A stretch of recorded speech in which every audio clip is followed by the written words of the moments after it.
Det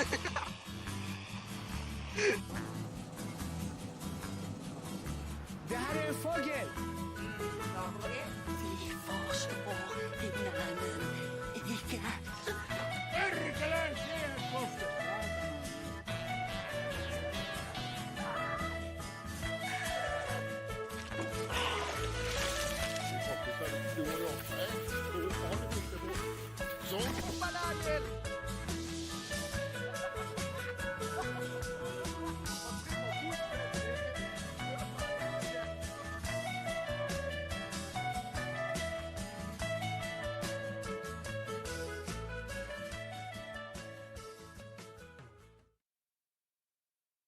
Hello everyone, and welcome back to another episode of the Longhouse, a show about culture, art, politics, philosophy, etc., etc., all with a true right Nordic perspective. Now, this week's episode is a bit different than we intended, and we'll get into that a little bit later. But first, I would like to immediately this time welcome my co-host here, Luddic. Welcome. Thank you very much. Fun to be back once again. A bit of a different scheduling this time, so it'll be interesting to see how this one goes. Yes, to show up at the usual time. Oop, something's going on with StreamYard. Are you still here? Yeah, I'm still here. Okay, we just lost your image, I guess. Maybe it's my connection. Ah, okay. We'll soldier on. No, I was just saying that vacations being what they are, etc., it made it a bit difficult for me to be on the usual schedule today. But we'll see if we can get some quality time out of this regardless. Welcome everybody in the chat. I'm glad you could make it out. Are you still with us, Luddic? Still here. Am I falling out again? We're apparently both faceless. Oh boy. Well. Yeah, I'm looking at the stream at the same time now. We're both faceless. I can see you here on the back head. Let us know in the chat if you can still hear us. I mean, that's the most important part. I can see myself. Well, I'm looking at it on YouTube and on StreamYard at the same time. And on YouTube, it's like we don't have faces. Okay, as long as they can hear us, I think that's the most important bit. Yeah, I think it's vacation time on the StreamYard HQ as well. Apparently it is vacation time for the StreamYard crew as well, yes. Yes. Hearing is good. Software products don't maintain themselves. A lot of people think that, true. But they actually require a lot of fussy maintenance. Yeah, which we did talk a bit about in the week that was the unflinching trust that some people put in modern technology and sort of transhumanism is quite misplaced. Yeah, I mean, it's for both of us who are working on the back end of this stuff, both with coding and machine learning and so on. I mean, this stuff is a lot more unstable than it looks on the surface. I can assure you that, but that's something we'll get more into with some of these later topics. Probably, yes. Now, do we just want to jump into the, we have our usual last week in containment, is usually what we call it, but our news roundup.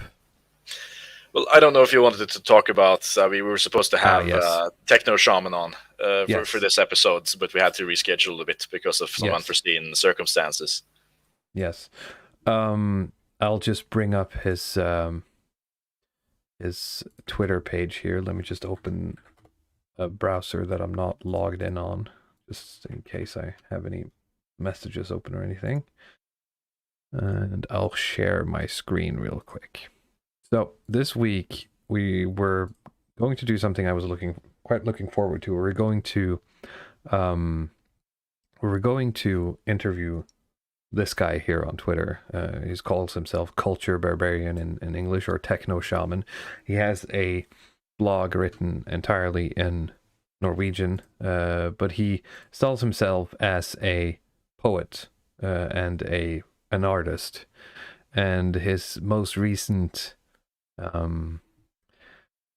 artistic expression was a blog post called Manifesto or Manifest, in which he wrote an in-character manifesto for a person that would be considered dangerous, I suppose. Now, I thought at first that this was serious, but he had a disclaimer on his page, and about halfway through the reading, I was like, okay, he had me for a bit, but he's doing a character here, right? But apparently, so that is not what, according to Culture Barbarian, is not what the police, or I should say the security organizations thought here in Norway, because he was unfortunately, apparently I'm not allowed to view more of his page. He got, I'm going to use the word apprehended, the day before, or yesterday, by police, I think, and was relieved of a lot of his technological devices. And as he said in a Twitter thread himself, that usually everyone he talked to from the police were very understanding and very reasonable, who all understood when he told them that he's an artist and he could show, his other work. And while they talked to him, they all agreed that he didn't pose any threat to anyone. Apparently, some person higher up in the system had decided to sort of go through with this, and so everyone just had to go through the process of apprehending him, taking all his stuff, and keeping him for a talk, as they called it, for several hours, and then sort of releasing him without his phone, his computer, anything like that. So he is unable to attend, and he's also going to be wrapped up in probably a lot of legal stuff for the next couple of weeks. So we're going to have to reschedule that, but it's going to be interesting to hear more about that if we can get him to come to the come on the show in the future. Do you have any comments here, Luddic?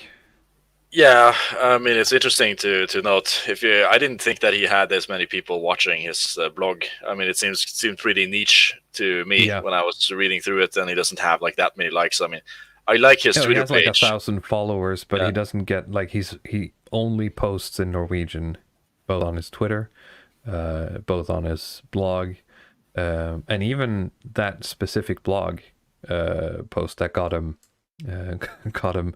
a visit from the Boys in Blue was a blog that he wrote on paper and took pictures of to make it sure that it's hard to search for it to show up in any sort of scanning software, etc. So the hate talk machine learning algorithm couldn't pick up on it. So I mean, assume they have that stuff running. Someone who has been keeping an eye on him and figured that now was the time to have a chat. Some intern employee despite him, clearly being an artist. We can disagree that this art might be tasteless in its sort of provocation, right? And I suppose I'd agree. I think Fed posting as art might not be my first choice, but he still shouldn't be arrested, or well, he wasn't arrested technically, but you know how it goes. Yeah, but that's very interesting. They seem to, the police seem to have ramped up their efforts and investment into, what they call this sort of hate-related crime and, extremist content on the internet and so forth. So I assume there's some intern or some person, some woman in there who's got like a full-time job just monitoring these things. And if she's watching now, then yeah, I guess hi. I hope you're enjoying the show. So we're gonna keep it nice and friendly, nice and family friendly as usual. Of course. It's just something to note there how quickly. I mean, it wasn't long, in the time span between when he posted this and when you told me that he had been apprehended. Yeah. So this happened reasonably quickly, right? He published this July 18th, and I think I think he got apprehended the end of July 19th. So in the evening of July 19th. So this was up for about 24 hours. So there you go. I mean, you post a picture of like this handwritten manifesto, and they're basically knocking on your door within 24 hours. It's quite interesting as just an experiment. Yeah, and some of the Brits, might be rolling their eyes saying that the police knock on your door for tweets all the time because you've been doing it for like 7 years. But this is very new to a lot of people here in Norway. Yeah, at least it doesn't show up in the newspapers that often. I mean, we're going to pay attention now in the news to see if this guy pops up there. In that case, it's going to be even cooler to have him on as a guest. Yes. So hopefully we'll be able to reconvene with him at some point, because I was looking forward to picking his brain about, where he gets his ideas and how, and sort of bring his expression and his ideas out to more people. Because I've been reading his blog for a while and gone back and read a lot of his short stories. And I like his artwork. I like his thoughts. I like the way he presents them, and I'm intrigued by the way he does it in this internet day and age where he plays this role almost. He does the Sam Hyde thing, sort of, where you're not sure whether or not he's being real, and that in itself becomes sort of like a performance art. Yeah, certainly. He goes very hard on the lo-fi aesthetic as well. Like he has like a regular sort of WordPress hosted WordPress where it's sort of on the same domain, and he's just using like the built-in kind of default fonts and type headings and so on. Let me see if I can find it here. If it's still up there. Here you go. Yep, it's still up, and he hasn't been charged with anything, as far as I know, as far as he tells it. But that's also a bit of the weird thing going on here, and why I think he's going to have to go through some legal channels, because the police have apprehended him for a certain amount of hours, given him a stern talking to, and as far as he knows, he hasn't received any written confirmation that this has happened. So I'm not sure if he's going to have a hard time calling his lawyer and making a case out of this. Yeah, anyway, it's difficult to say, but yeah, we could move on. It's sad, but hopefully we'll be able to talk to him in the future. Yes. Nordan comments on one of his articles, and he says that he really wants to read that. Well, you should. If not, you can wait until we do get to do our interview with him. And that was one of the questions I wanted to sort of let him just go off and talk about how he defines incel in that blog post. It's not necessarily groundbreaking, but it's an interesting take. So, you have a headline here: you will pay for the Ukraine and you will be happy. So this, I mean, the news are pretty boring these days. You have a lot of continuation of these, like I said, these sort of standard stories that go on. The Walrus Menace is still plaguing the Norwegian coastline, by the way. Yeah, it's gotten worse now. I mean, it's pretty funny. She's been visiting so many towns. She was even visited my town. I just wasn't there to be on the dock at the time. Right. It would have been funny, but she's been in Oslo like the last weeks, messing up boats. Yeah. And eating swans, which apparently has traumatized traumatized a lot of the local population. So now they're basically considering kind of last measures to remove the walrus. Maybe like they have to euthanize the creature. But I mean, it's not a super interesting story. We've already had fun with it. But I mean, what I do find interesting, get some reports that a similar thing has been happening in Finland. A walrus out of control that was supposed to be moved to an enclosure or a zoo or something, but ended up dying on the way, unfortunately. So something has upset the walruses, and now they're coming for our shores, apparently. Yep. They're coming to take their place in civilization. It is a bit interesting that it attacked a swan, though, because as far as I knew, I thought walruses usually ate shells and smaller creatures. I'm not sure if it did it for food or just because it was annoyed. That's a good question, actually. I did get the impression that it was eating it, but I don't know how the digestion system of a walrus works.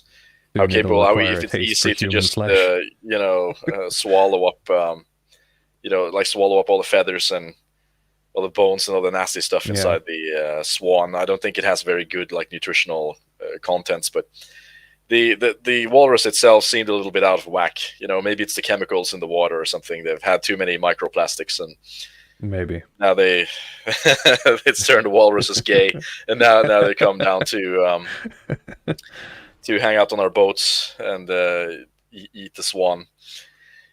But I mean, it's a bit beside the point here, because I mean, one of the things that's been making the rounds in the newspapers has been, our former prime minister here, Jens Stoltenberg, who is now the head of the head of NATO, who just went out being quite stern and told everybody that quit your whining. Basically, you got to quit your bitching, because we have to pay for the Ukraine.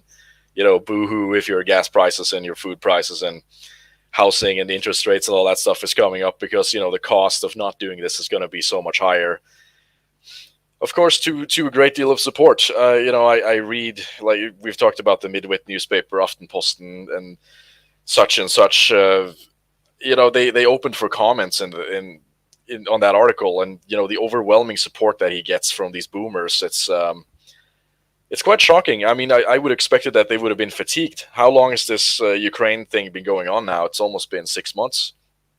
Yeah, it's coming up on 6 months, wasn't it? In March, they made their first entry. Yes. So, I mean, I don't understand. I assume they would have just gotten tired of it by now and started thinking about something else. But you still have a lot of these kind of hardcore, blue helmet wannabe people. I also noticed that they're in the more advanced age bracket. I don't see a lot of young people, Zoomers and so on, go on and talk about how we should fight to the last man and calling people cowards. We're way past the attention span of Zoomers and millennials at this point. So I don't know if you've noticed the same thing. I'm just so surprised at how mobilized these boomers have gotten. I assume that they're not as affected by these kind of price changes as other parts of the population. And Germany is apparently doubling down on this, trying to move entirely off of Russian energy by the end of the year, I think, was some of the estimates. We'll see if they can make that. But I think, yes, using the word mobilization is actually pretty good, because it seems to have mobilized quite a few people in power. But it also seems to be only those left. I don't see a lot of people. You said that you see a lot of people who are still into it, but I don't see a lot of regular people who are still actively into the Ukraine conflict without, paying lip service to it, really. I mean, I do see some resistance as well. This, I went on my LinkedIn, and then they had a link to this Stoltenberg video where he was talking to the camera, and the top-rated comment was some Russian guy saying that he's a NATO imperialist or something. I was really shocked. This LinkedIn is super woke usually, but you do see some other tendencies creeping in as well, like people getting skeptical, people getting, aggressive, and rightfully so. I mean, their lifestyles are being significantly impacted by this and will continue to be so. But it's something to remember, I mean, with all this talk about populism and doing what the people want and trying to, geopolitical realism and so on, just trying to do what's best for the population. I mean, as long as you show balls and you show that you're sort of determined in doing this stuff, you can gain overwhelming support in the public, even though your decisions are impacting their lives quite severely. I think, and I think that's something. I suppose that's given in these circles these days, if you've been been following the same pipeline. But I think we can all agree that number one, the people, quote unquote, don't know what they want. And number two, they'd rather have a strong leader than no leadership. And so in the end, people don't really care where they're going as long as they're, they've been told that someone's got a plan. Most certainly. At least these days, and at least the population in general. But there's always like outliers in personalities and because strong right-wing boys that refuse to do anything that they get told. I mean, from my perspective, I was always thinking that this would be a nice opportunity to kind of flank the existing elite with somebody else who could come in and say that, screw this stuff. Basically, we're going to bring prices down. We don't have to pay this price level. Like, we could bring the price level back to Norway can actually do that. We can bring it back to like pre-2019 levels, and it's going to be like comfortable for everybody. We're not going to suffer any severe consequences for it. So, I mean, who's in? Like, it seems like everybody wins with that stuff. But I mean, looking at this stuff, I don't think that's even going to work. They're 100% behind Stoltenberg and Støre. So yeah, I mean, and especially as an ex-Labour minister, the current Labour Party, that is the ruling party, is bound to sort of play his side anyway. So, and we both know, like or we all know from earlier. I remember sometime earlier this year, basically the Norwegian population was shocked to learn that these people have dinner together and they talk about things when they eat dinner together and they make plans. Some might call it to conspire. I don't like to use that word. Clutch my pearls when I hear this stuff. Yeah. But this is toxic language you're bringing right now. Well, I'm just saying some may call it that. I don't. I just think that they like to eat dinner together and talk about things. Listen up here now. No powerful rich person has ever in history of anything made plans with each other to do stuff. Okay, it's all basically spontaneous order, bottom up. Sure. Yeah. You follow the rules. So, do you want to play the clip, or? I think we've covered it, but we could play a bit of the clip. We have like this 2-minute. Yeah, should I just start from the beginning? Little TikTok thing, sure. Yes, it is extremely important that we as politicians make sure that our countries provide support to Ukraine. And not only provide support to Ukraine, but provide substantial support to Ukraine for a long time. And that will have a price. And part of the price, the sanctions are important, but also, of course, the... He hasn't gotten to the why yet, but maybe he will. He never will. He doesn't. Spoiler. He makes a moral argument. I think this is a shorter version of this video. But I mean, he says that, okay, we have to do it for ethical reasons because this is a quote unquote sovereign nation that's being attacked by a superpower. But he also says that if you ignore the moral justification, Russia is basically compromising our national security. So it's a pragmatic. This is basically realpolitik for us to waste money in this black hole of a war, which is of course complete nonsense. Yeah, sorry. Vingel says, I think my Norwegian is bad. Well, I have a theory that he actually plays it up because from what I can tell of people that I've talked about him, he's a lot smarter than he tends to appear sometimes on camera. So I think he might be doing it for brand recognition, basically. Yeah, I think so too. And I mean, I think he, you can say the English accent is bad if you look at it from this American Clint Eastwood perspective, but he very much embodies like this archetype of the Norwegian middle class dad. That's what I think about when I listen to him right now. I mean, my dad wasn't like that. We're not middle class. Like, you have these sort of lawyers, doctors, these people that you talk to that kind of form the kind of local. Yeah, if you wanted a globalist representative from Norway, I mean, you got him. He's here. Yes, yeah, he's perfect. I mean, it's just like a window into, there's a large segment of the population that they are like this. This is the feeling and the energy that come off them. Yep. But let's keep watching. military support, but also the humanitarian support, the economic support, that has a price. But the price of not supporting them is much higher. Partly because, for me, this is a moral issue. This is about a sovereign, independent nation with more than 40 million people living in Europe, which is brutally attacked by a big power, Russia. If we don't react to that, and after we have seen what happened in Bucha and other places, it violates my understanding of, what to say, decent behavior of neighbors and friends of Ukraine. We have to behave decently in geopolitics. Apparently. At least this is how you sell it to the normie, right? Yeah, of course. But that's what I'm saying. But this is the how should I say? And this is the boomer truth regime take on this. We have to be decent. Geopolitics is about Norwegian decency theory of geopolitics. Yeah, instead of a million years of I'm gonna bonk you over the head and take your stuff, and the only way you can stop me is if you have a bigger club. I'm not saying he's wrong. I'm just saying it's interesting. It's interesting to see how strong this mindset is. It's super powerful.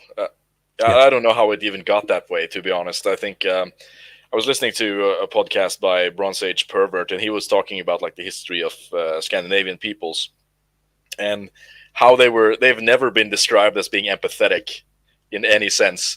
Like they had a sort of like high preference for almost kind of superficiality, aesthetics, piratism, warfare, and so on. But they've never been described as sort of like this very empathetic people. So it would be interesting if we could do some historical digging into like where this decency and empathy, humanist perspective comes from, and how like so many, especially the Norwegian middle class, they've been so sold in on this stuff. Like it's if you live here, right? Especially the middle class. I mean, this is a thing everywhere these days, but the anywheres and the somewheres has been a thing for a long time in Norway, and I think the countryside has a lot more people who do not think like that. Would you agree? Yes, agreed. But they don't have any power, unfortunately. Well, yeah, sure. It's that kind of thinking isn't selling right now, unfortunately.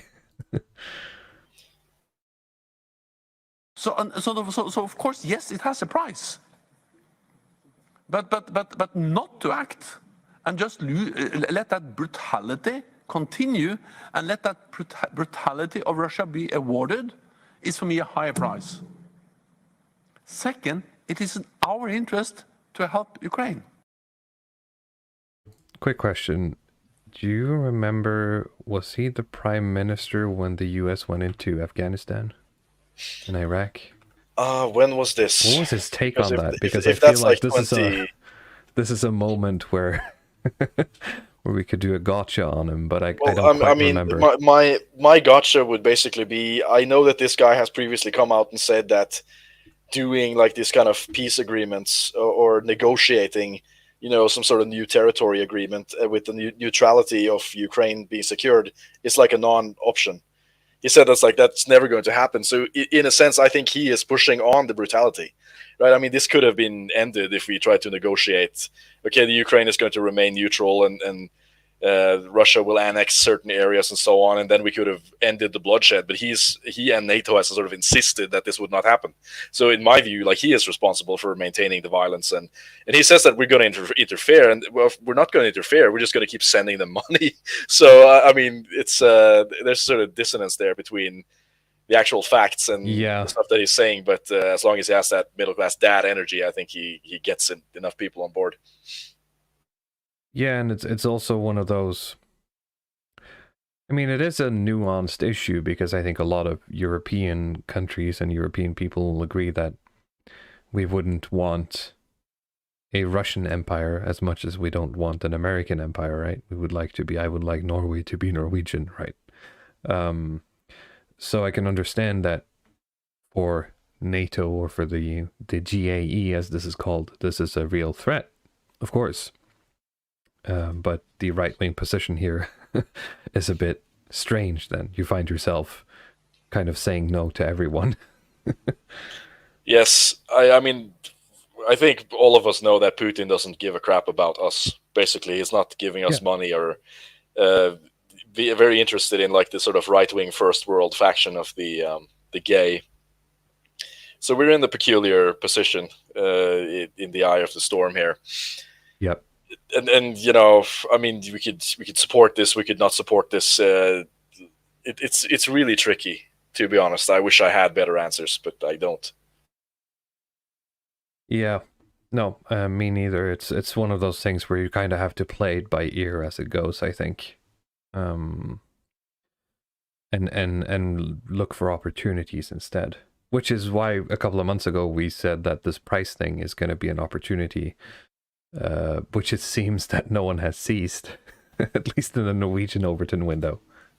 No, it really hasn't. It seems like everybody is just doubled down on this sort of global homo stuff. Very interesting. Yep. You'd think that, okay, one party could come up and say that we're going to bring the price level back again. Vote for us. But nobody wants to do it. I think they're too afraid to be browbeat by the other parties and the media and the academia and so on. It's they're more afraid of them than they are of the voters, for sure. Yeah. For us, that will make Europe even more vulnerable for Russian aggression. Because then the lesson learned from Georgia in 2008, from annexing Crimea in 2014, from starting to undermine Donbass in 2014, and then the full-fledged brutal invasion by President Putin in February, is that they can just use force. They get their will. It's to re-establish an idea of spheres of influence, where big powers can decide what smaller neighbors can do. Oh yeah, imagine if that happened. Oh yeah. I mean, I wouldn't want to live in a world like that. Yeah, we certainly do not have any influence from bigger powers. But this is like these people who are just so like sucked into the end of history kind of, you know, globo homo worldview that they don't see this like the American globalism. They don't see this as like America influencing other countries. This is just a natural state. And he talks about, they're going to reestablish spheres of influence. Okay, you can't do that. You can't have a sphere of influence on geopolitics now. It's only one sphere of influence. It's only the United States that's supposed to have influence, and no other country is supposed to have like a sphere of anything. You're supposed to sit there and take it. But of course, that's this is unironically, you know, the goal, isn't it? Not necessarily that it needs to be the United States, but the goal is one sphere of influence that overrides any other. Yes. Let's keep going. And that will make all of us more vulnerable. So even if you don't care about the moral aspect of this, supporting the people of Ukraine, you should care about your own security interest. So therefore you have to pay. Pay for the support, pay for the humanitarian aid, pay the consequences of the economic sanctions, because the alternative is to pay a much higher price later on. And then remember one thing, yes, we pay a price, but the price we pay as the European Union, as NATO, is a price you can measure in currency, in money. The price they pay is measured in lives, lost every day.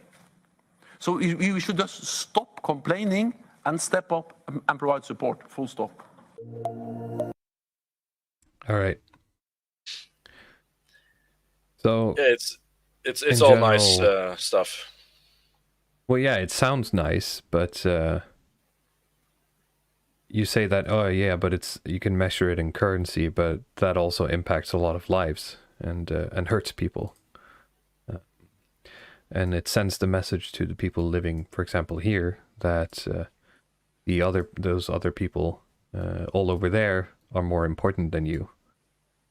So, but you know? I mean, this is another thing that I've picked up on that I thought I would mention, like with the relations between Norway and the Ukraine, because of course these boomers are sitting and screaming on Facebook and in the on these digital newspaper comment sections about how we need to support this. But I've picked up on a lot of like articles about Ukrainian immigrants in Norway and Ukrainians choosing basically not to seek refugee status in Norway, basically because they don't seem to fit very well in with the culture, and they also mostly want to go back. Yes, or they want to be regardless in, of what happens, it seems. yeah, they want to be in Poland or some other places, Yeah. and it's because like they're basically too sort of, how do I put this? They're like too brutish for like the Norwegian middle class life. So they seem to be disproportionately represented when it comes to like the Norwegian child protective services. That there's a disproportionate amount of Ukrainian women who have their kids taken away from them. That kind of depends a bit. Ukraine is I think that might be a social class thing as well, depending on who ends up where. Well, sure I mean, of course, a if middle class person from Ukraine will mesh a lot better with a middle class person from Norway. yeah, but you have to think about how many of those are there in the Ukraine currently. Oh, yes, like of course. it's if you look at the kind of, I mean, you can't trust these things 100%, but you look at the sort of corruption indexes and the economic performance indexes of the Ukraine. It's like it's in the toilet. It's like completely shithole country. I think it was that guy, the Swedish guy, Thinksorg. He commented that like Kazakhstan has basically a higher GDP per capita than the Ukraine. This does not scream out like a country with a big thriving middle class, basically. No. Not at all. So they're not going to be enjoying living in Norway, even though you get a lot of these high level utilities and built out infrastructure. But if you're going to raise kids and the state is going to take your kids away from you because you raised them the way you would in the Ukraine and so on, of course they don't want to be here, right? So I mean, that's just sort of the blaring contradiction where like I don't think most Norwegians would be able to stand Ukrainians if they were around them too much, but they have this kind of this very abstract worldview where we just have to be decent and protect these people. So we make kind of the top list of contributions to the Ukraine among like these sort of European transatlantic countries. Yeah, we made it almost to the top of like Zelensky's friend list or whatever it was. He made like these are our buddies. BFFs. Yeah. All right, moving on. Oh yeah, I know this probably has been covered quite a lot, but it is too funny to ignore. I mean, I will use this opportunity to actually shill for another channel. I mean, sometimes you're much better at me at trying to promote other people in our spheres. But there's a new channel that's been started that's called the Heroic Will, and that runs sort of a regular stream called Among the Ruins. They seem almost like a direct competitor to us, because if I was very selfish, I would just not say anything and try to steal their steal their shtick. But I actually just want to spread the best ideas possible. And I mean, they do like a sort of similar thing to what we're doing, but it's a much more kind of academic, what I call sort of academic stream. So you have these two guys, let's see, H-Dub and Philos, say Miscellany, who do these like this. They're quite impressive, and they don't have a lot of subs yet. So for the people who are interested in that stuff, you should just go look at a link to their channel or something. I could. Is it possible I could paste the link from one of their videos? Does YouTube block that, or is it? I'll just try it. If it doesn't, then I can post it. So just let me know. Okay, I posted it now in the chat. They have a very thorough video where they go through all of these slides, and they do a much more kind of academic breakdown and background research on the people producing it. So there's no need for us to do that, but I think we could just flip up this book. I'm just here to laugh at the memes. Just come to laugh at some of these things, because it is quite funny.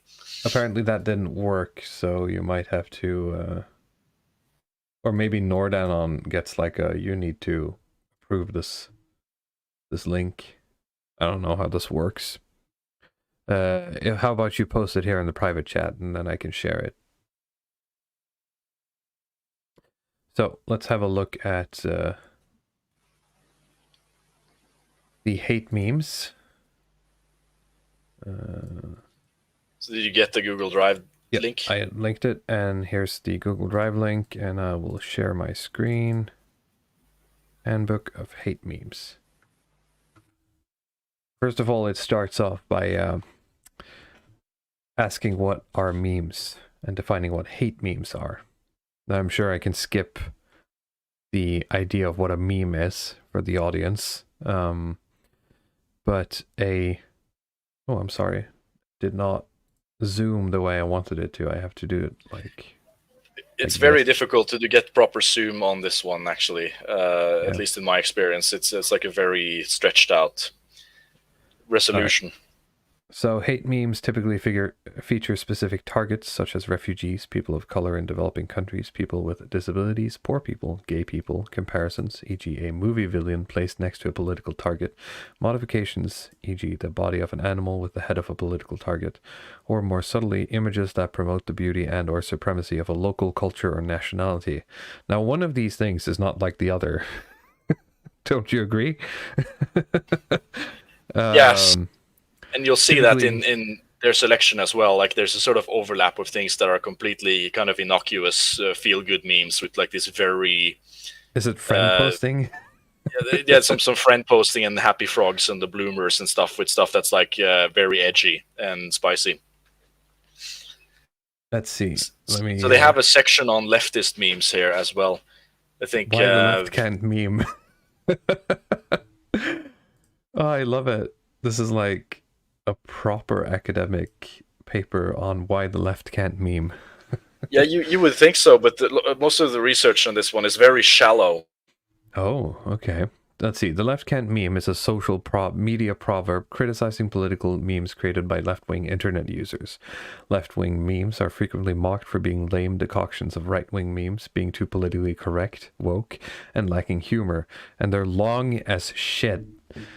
They're unable to boil their concepts down in any way, shape, or form because they know they're fighting against truth and reality. Sorry, that was a bit of my opinion. Right-wing internet users incorporate these observations into new memes to further emphasize that the left cannot meme. Dana Young was so intrigued by this dynamic. Let me get a background check on Dana Young here. Early life. Well, I wasn't talking necessarily about a early life check. She is an associate professor of communications at the University of Delaware. Let's see. Yeah, so I mean, they like if you read there, they'll say so she concluded that the tolerance for ambiguity in social discussions on the left-wing spectrum is the main cause. She argues that people on the political left are more likely to see situation as a gray zone, whereas people on the political right are more likely to see it as black and white. Due to the limited room of text and short attention spans of social media, successful memes are anything but ambiguous, and they leave no room for nuance. Left-wing internet users deviate from the success formula of memes, which is to be to the point, simple, recognizable, and fast.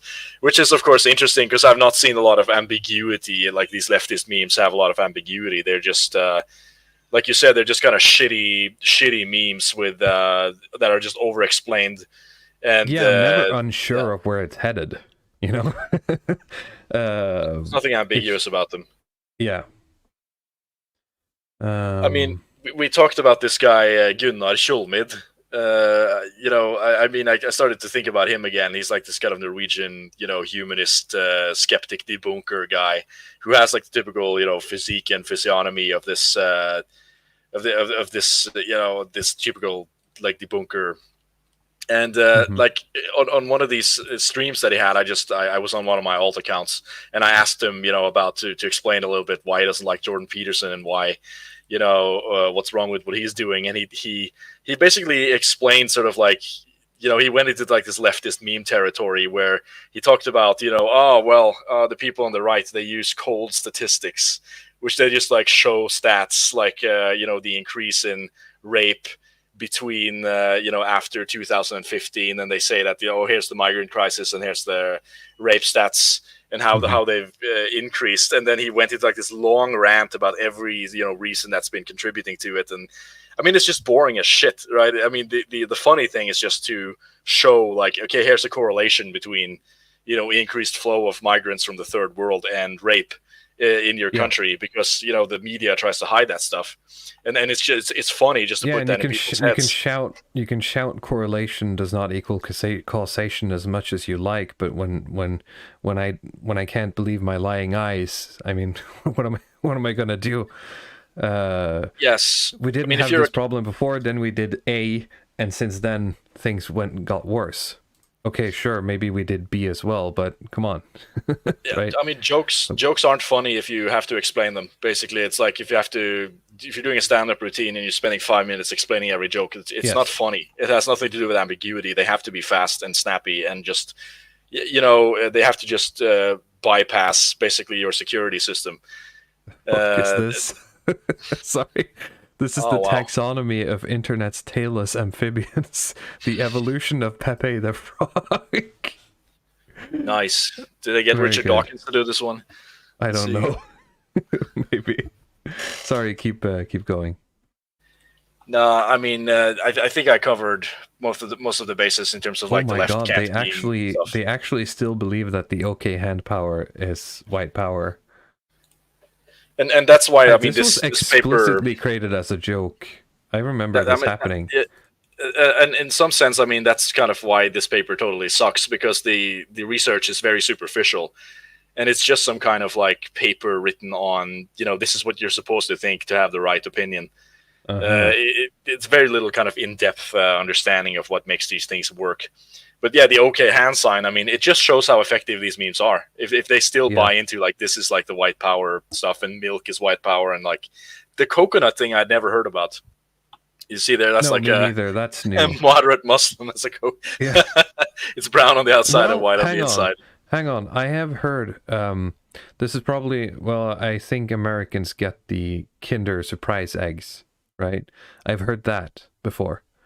But it was usually used to describe usually a woman, a girl who you know, maybe dressed or looked very ethnic, but acted like a white person. So I've actually seen an analogy to this, which was the Kinder Surprise egg, because they're brown on the outside and they're white on the inside. I mean, with the coconut, there's also an analogy like with the banana. That's like the secularized Asian, you know, person. That's like yellow on the outside and white on the inside. Yeah. I don't know the crossmark QAnon stuff. I'm not into Q stuff, so. But I have to seen take that used. But yeah, the monkey face as well. I did not know. The tree is something I haven't seen either. This sounds like something the Americans are doing. Well, a lot of this stuff, like some of these memes are like staple memes that we probably encounter every week here on the internet, and other memes are just stuff that just like appeared once in like 2018. They're like these very specific one-time situation memes that they brought in here as if they're kind of relevant, which is interesting. There's been they don't actually do anything to weigh these memes in terms of like this is very memeable. This has been very strong. It's been going for a certain timeline and so on. Whereas other memes have a shorter lifespan. It's so I mean, it is just like, I think that you or me could have made a better paper on this. I mean, if you look to it. Oh, I know I could have made a better paper on this, just from memory, probably. What we need is for someone like Giant Art Productions, to make the handbook of friend memes. That is basically this, but flipped on its head and actually correct. I mean, the thing is that if you let's say if all of these memes are hate memes and you subtract this stuff from the meme pool, then there's not a lot left. There's very few memes that you can actually use. Even a lot of memes that aren't right wing in any sense. Like it's derivatives of stuff that used to be right wing. Yeah, and if we're gonna sort of reduce it a bit further, you can say that making a paper about these memes, or making a paper about memes to begin with, is already uncool.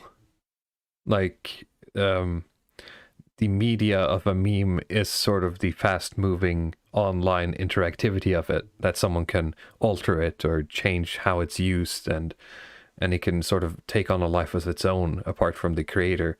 And trying to document that instantly makes it's like a meme reference in like a movie or a video game from like 10 years ago. It's always going to be dated back to that specific moment. And the moment that movie is published, it's already out of date with the meme. Do you see what I'm saying?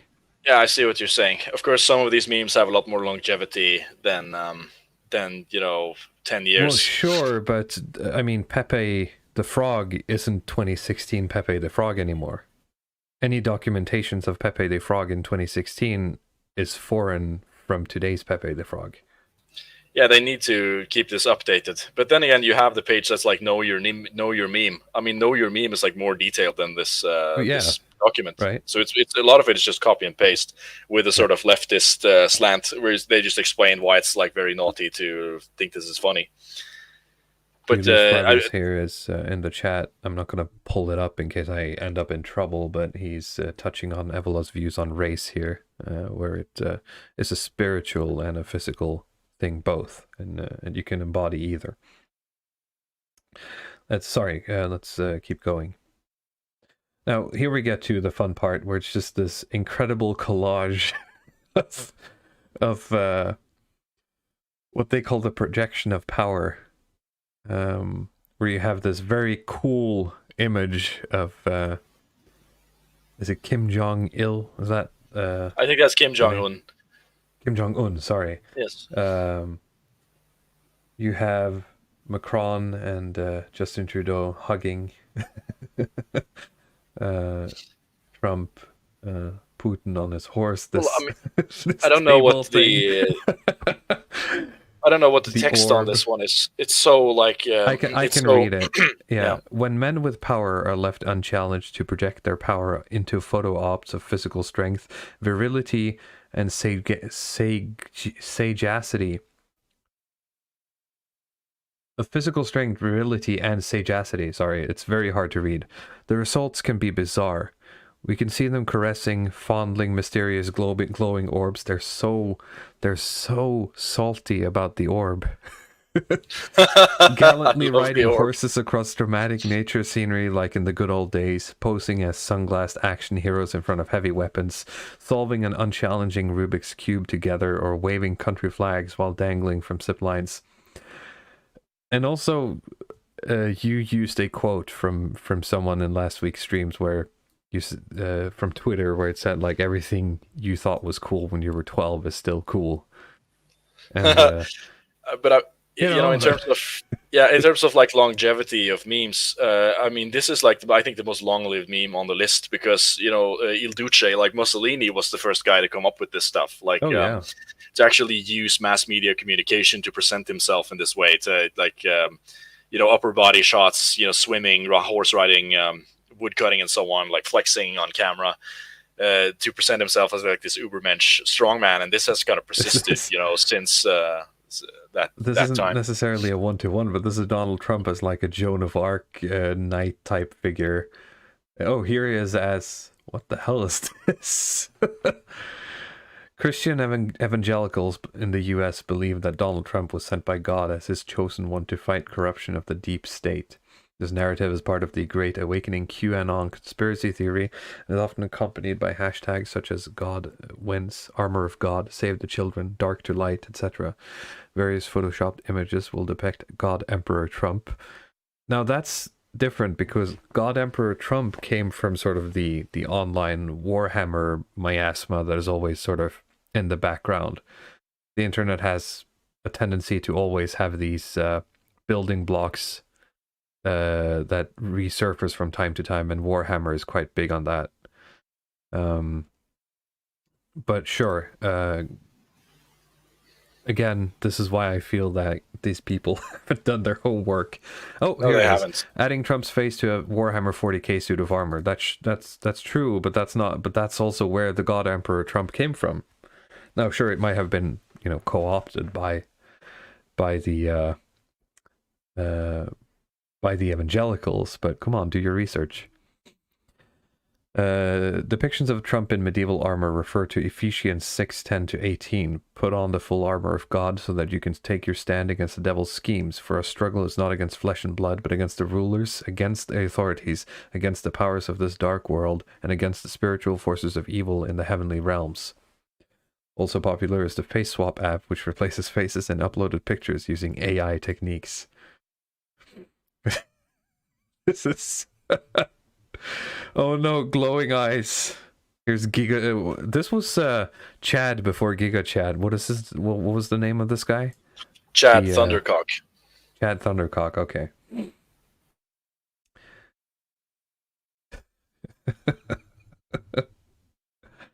Oh, here's Pence zapping electric pens.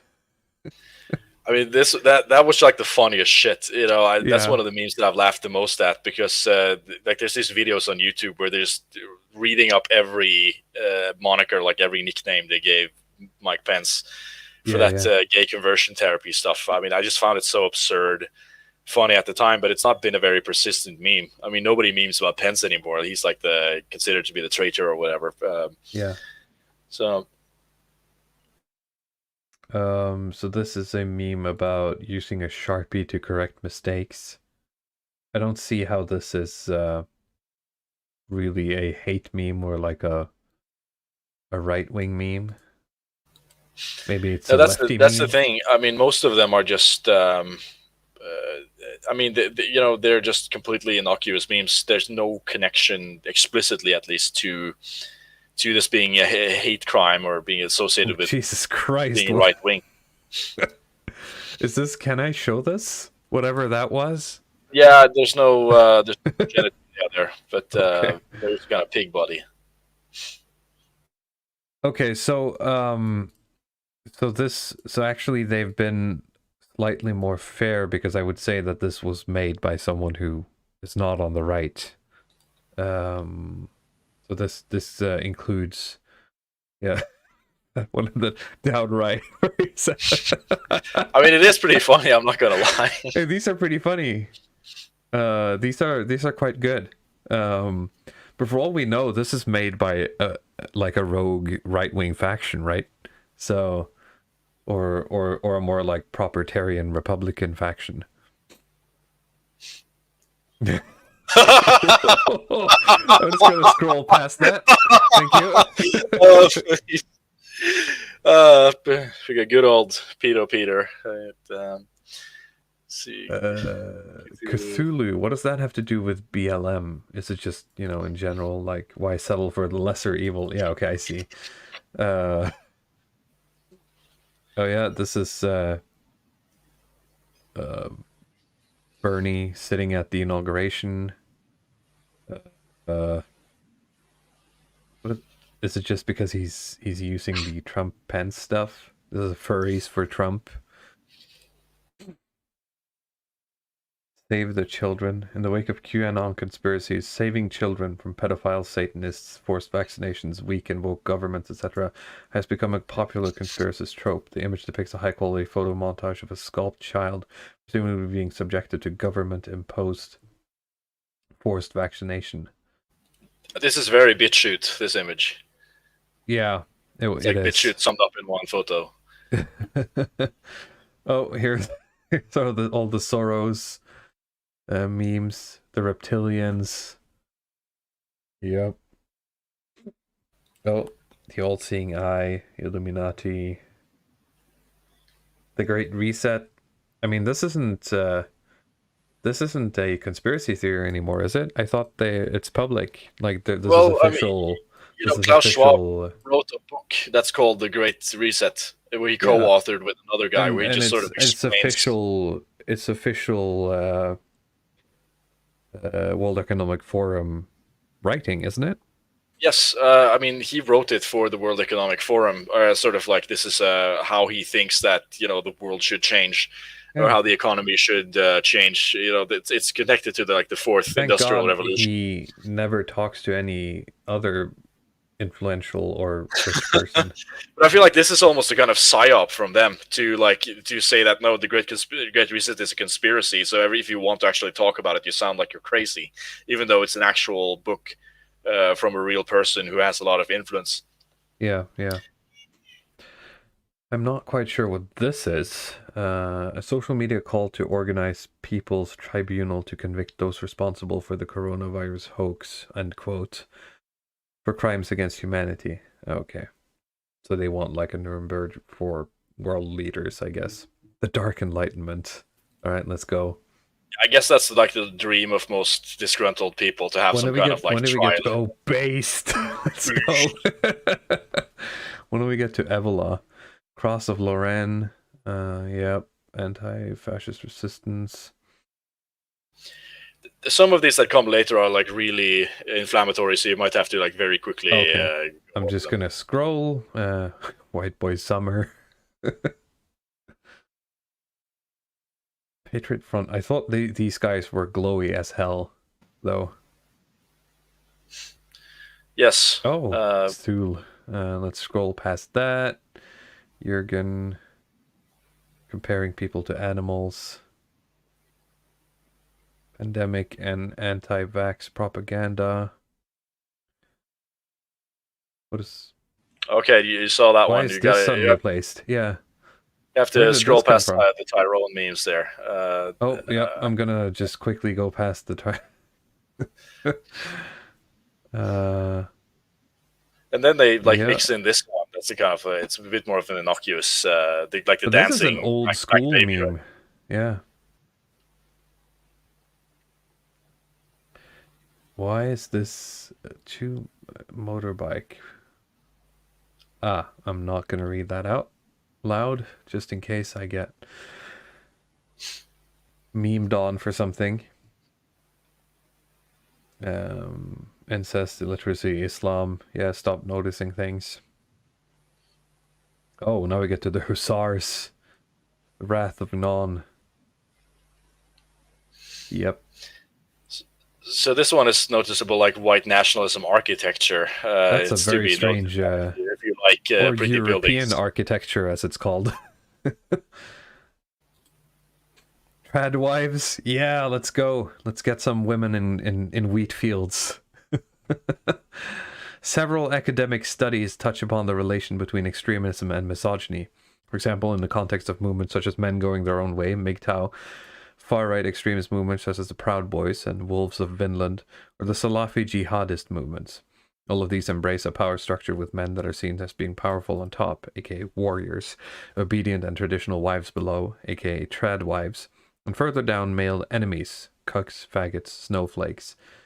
Female enemies, dumb bitches, fat bitches, dumpsters, hysterical nutcases, sluts, a different skin color, and I'm not going to read that. It's very interesting because if you're an incel, you're not posting 1488 trad wife. I was going to stuff, say, right? what's the overlap of being a MGTOW and wanting a trad wife?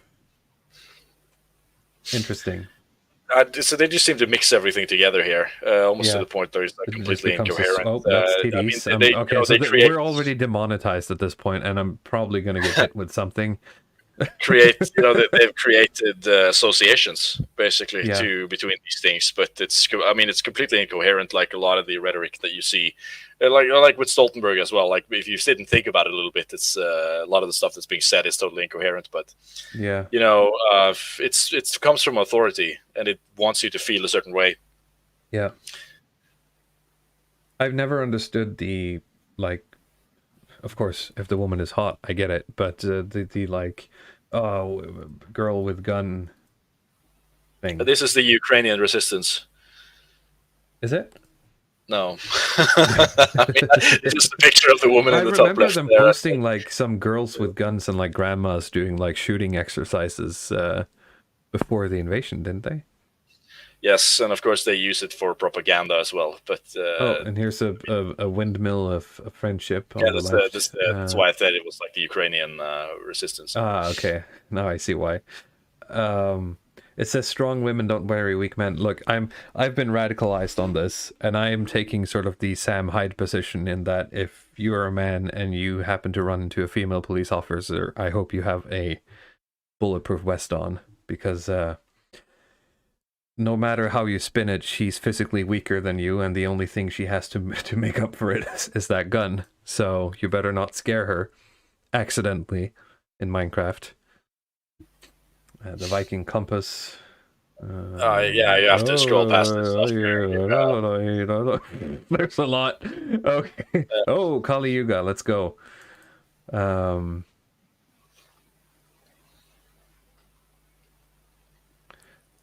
Just straight up Nazi Germany propaganda. I was gonna say the Kali Yuga thing. It has a lot of that vaporwave aesthetic with going alongside it. Interestingly enough, just gonna keep scrolling. Find yourself. Yeah, go outside. That's That's not allowed. That's associated now. Go outside and there's this windmill, right? Yeah. So, oh, windmills! Black There's so many metal, windmills. Skull mask. Oop. And then the Muppets, basically. American History X, gun loading, anime.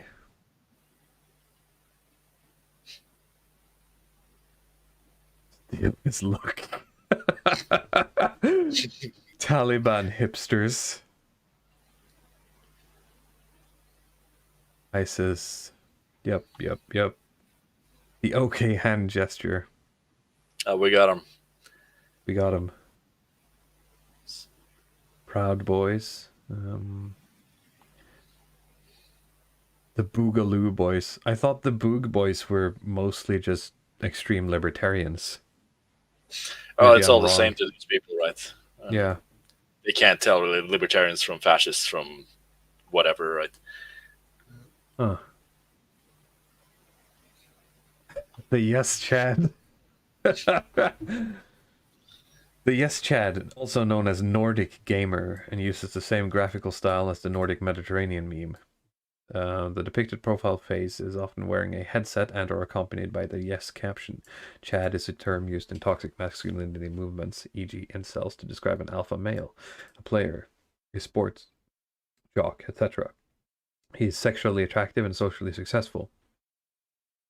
Okay, whatever. I mean, this one here is on the top left, the Learn the Difference Mediterranean Nordic. It could save your life. I agree. This one is nice. You got to learn this one. And I almost got in trouble today because Jay Green River on Twitter was complaining about his feed being filled with fighting about motorsports, and I chimed in saying that following Furious Pertinax on Twitter has pretty much flooded my Twitter feed with like med posting. It's just beautiful women, Italian food, and like people being mad about motorsports and smoking cigarettes. So it was some cultural exchange has entered my Twitter feed. So they made, like, if you scroll up there just a sorry. little bit there, with you have the soy jack and they've actually copy pasted. This is not the original meme. They've just kind of like copy pasted. Yeah. Do you think it's funny? Yeah, you can see the artifacts down in the middle here. They didn't even do a good job of copy pasting. So this is not like an actual. They just like took the most offensive thing they could think of, and they had to go full force on this one. And you also notice like the quality of these collages seems to be diminishing. I mean, I thought mine were like haphazard, makeshift, but these ones are getting worse by the photo. Yeah, it's getting more and more lazy. And the Cumer? What is that? Part of the Umer memes, the Cumer is a derogatory name given to someone who follows and believes the QAnon conspiracy theorist. Okay. Interesting. I didn't know that. I mean, you had like the Terrence. There's the Shroomer, like you have the Terrence McKenna. I have no idea what that even does here. Attacking diversity through memes typically relies on a few core ridiculing and dehumanizing techniques. All proponents of diversity are criminal activist rioters. So far, I mean, this is one of those, I think, Alex Jones is eventually right things, where we just have to, let time pass. But so far, there's a lot of correlation between proponents of diversity and diddling kids. I would almost say it's a 1-to-1 ratio at this point. It feels like that, especially those who are very public tend to, given enough time, get caught up in some kind of scandal. Upper right photo there with the people sitting around the table. I wonder if that kind of like a dinosaur skull person is. Holy shit! It's like the alien cone head. I thought it was like Photoshop or something, but it seems it has to be. This is excessive. Like this is like Mongolian, like baby head binding levels of skull morphing. The Megamind. The Mega Mind, yeah. The Tank Brigade. Brigade, sorry. The Alt Woke. A convoluted PDF manifesto circulated in left-wing artistic circles where the author, Anon, envisions identitarian ties to the alt-right, while at the same time opposing it, promoting a Cathedral 2.0. Holy shit. I'm gonna have to read this. That sounds interesting. That's very esoteric. Yeah. I'm just gonna scroll past the Baphomet imagery. Autistic screeching. Why is this hate memes? It's just an angry frog. Triggered. Oh wow, that is 2012 levels. Happy Pride Month. Yep.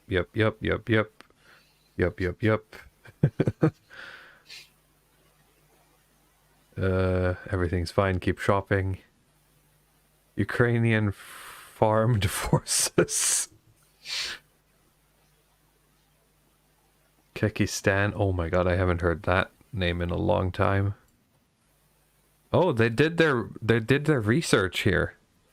Kyrgyzstan is a fictional country invented on and analogous to 4chan, inhabited by Kyrgyzstani or shitposters who worship the god Kek and his prophet Pepe the Frog.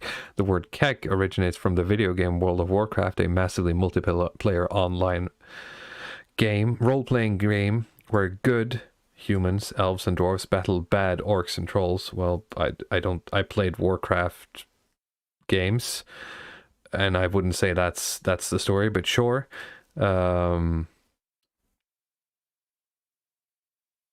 Well, yeah, the player would write LOL, and it would be translated to the other faction as Kek. So that's where it's from. So they actually did some of their research. But I think most of this is just copy and pasting from Know Your Meme. Probably, yeah. Okay, yeah, Burkhardt says, no cringe hurts worse than Kyrgyzstan. It's the worst H meme, yes.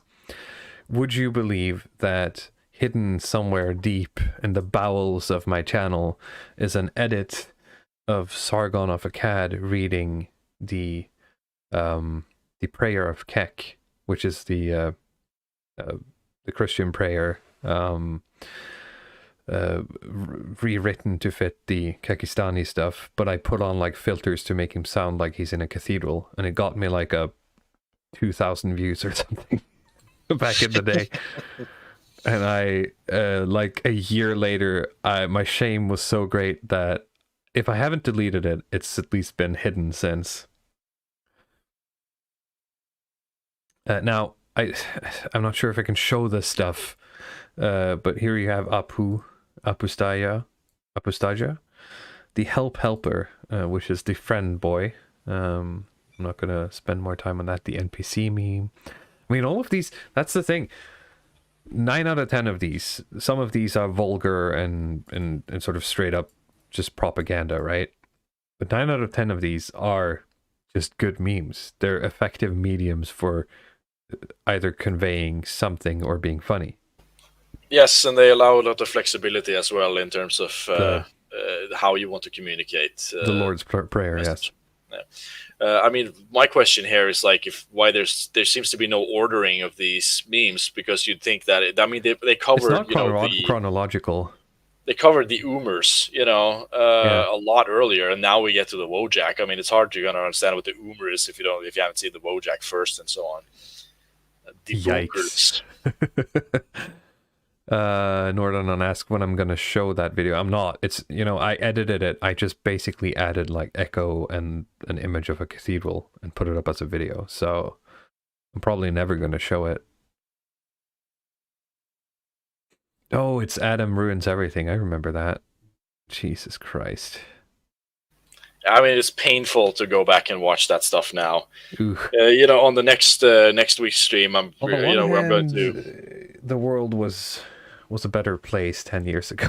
But well, I mean, on the next stream, I wanted to dive a little bit into evolutionary theory, Richard Dawkins, and this guy, But I mean, talking about these sort of the worldview of a lot of these new atheist people, and I mean, in a sense, I think it's a much harder worldview to combat than like this sort of woke one.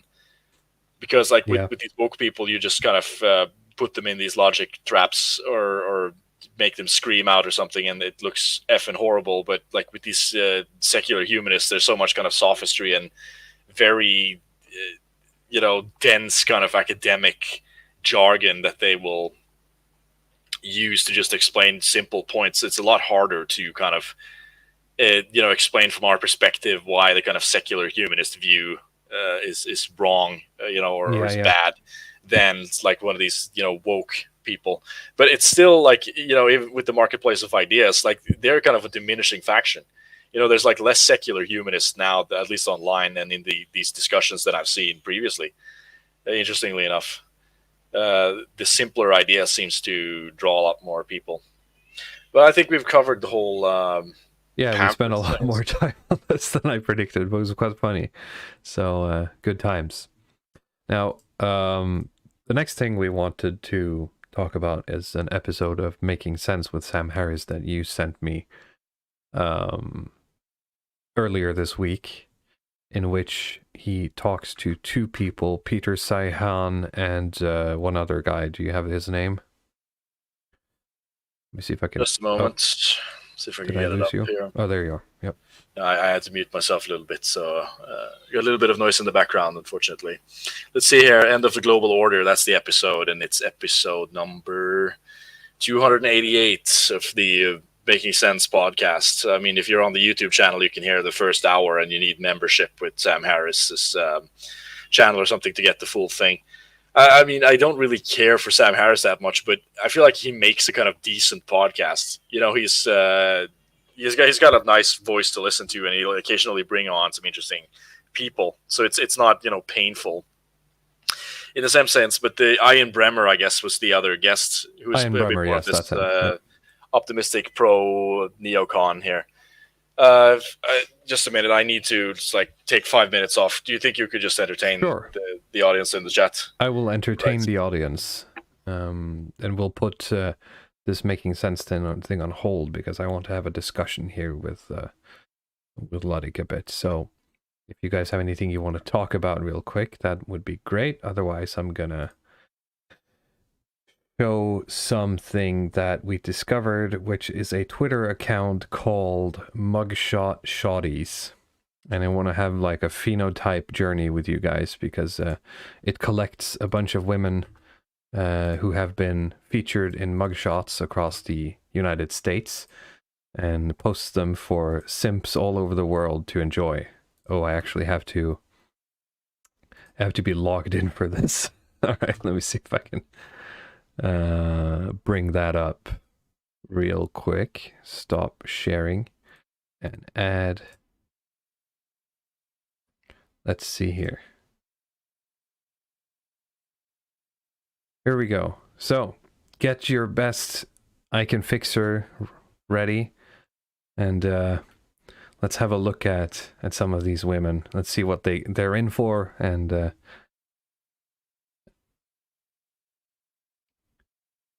assault on a police officer.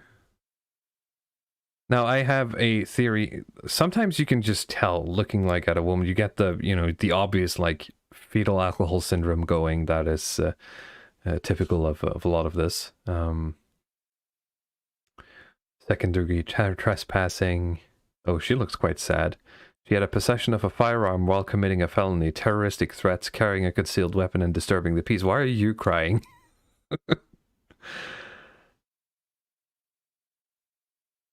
Assault, got drunk with her mom. An argument broke out, leading to her biting her mother in multiple places, which made her mom call the cops. Well, I cannot recommend her. Now she...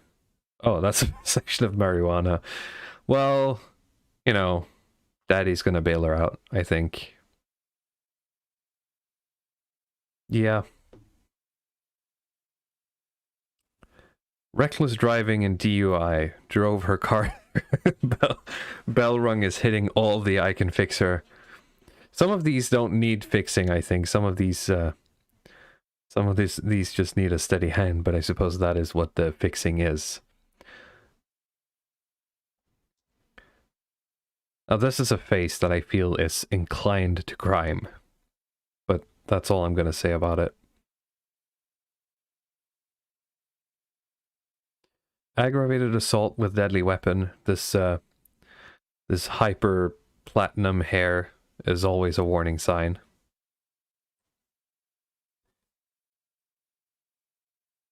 Oh. All right. You know what? Let's restart. Do I have to take into account the crime when I say that I would or wouldn't?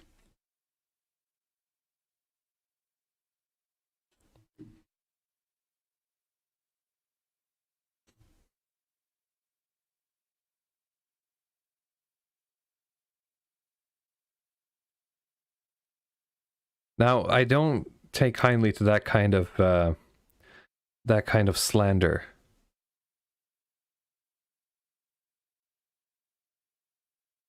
Who looks like Lauren Southern? Does this woman look like Lauren Southern? Hang on. Lauren Southern.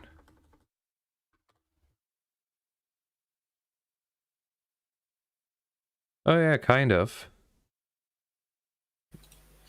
But I mean, I think Lauren hit the wall a lot harder. Welcome back, Luddic. We're doing you're doing the good thing you had some spare content there. I was. This is really funny right now. Is we're doing I would or wouldn't, but we have to also include the crime and the second woman is nice. He says, "Is this woman?" No, she looks like what's her name from the Spider-Man movies, like a dangerous version of her. Like this woman looks like. You mean the actor, or do you mean the actual character? No, the actress. Emma Stone or something, maybe? No, the new ones. Let me see here. There's so many Spider-Man movies, I have a hard time. Zendaya is her name, yeah. Would you commit a crime with the lady? Would you commit the crime with the lady in question? Okay, so this is a Bonnie and Clyde index, is that it? I'm too much of a good boy. You know? I think if you ask me in my late teens, early 20s, I'd probably say yes to all of these. But you know, you calm down a little bit as you get older. But it just seemed like a little bit of fun, depending on if it's not like manslaughter or like genocide attempts. This woman here looks absolutely insane. Like some of these people have literally like stabbed someone, but there's something about her face that just screams crazy to me. Like, you just run. I don't know. Is it do you think the nose ring or the eyes or something? It is something about the spacing of the eyes that tells my body that I need to get far away. This is I can fix her level.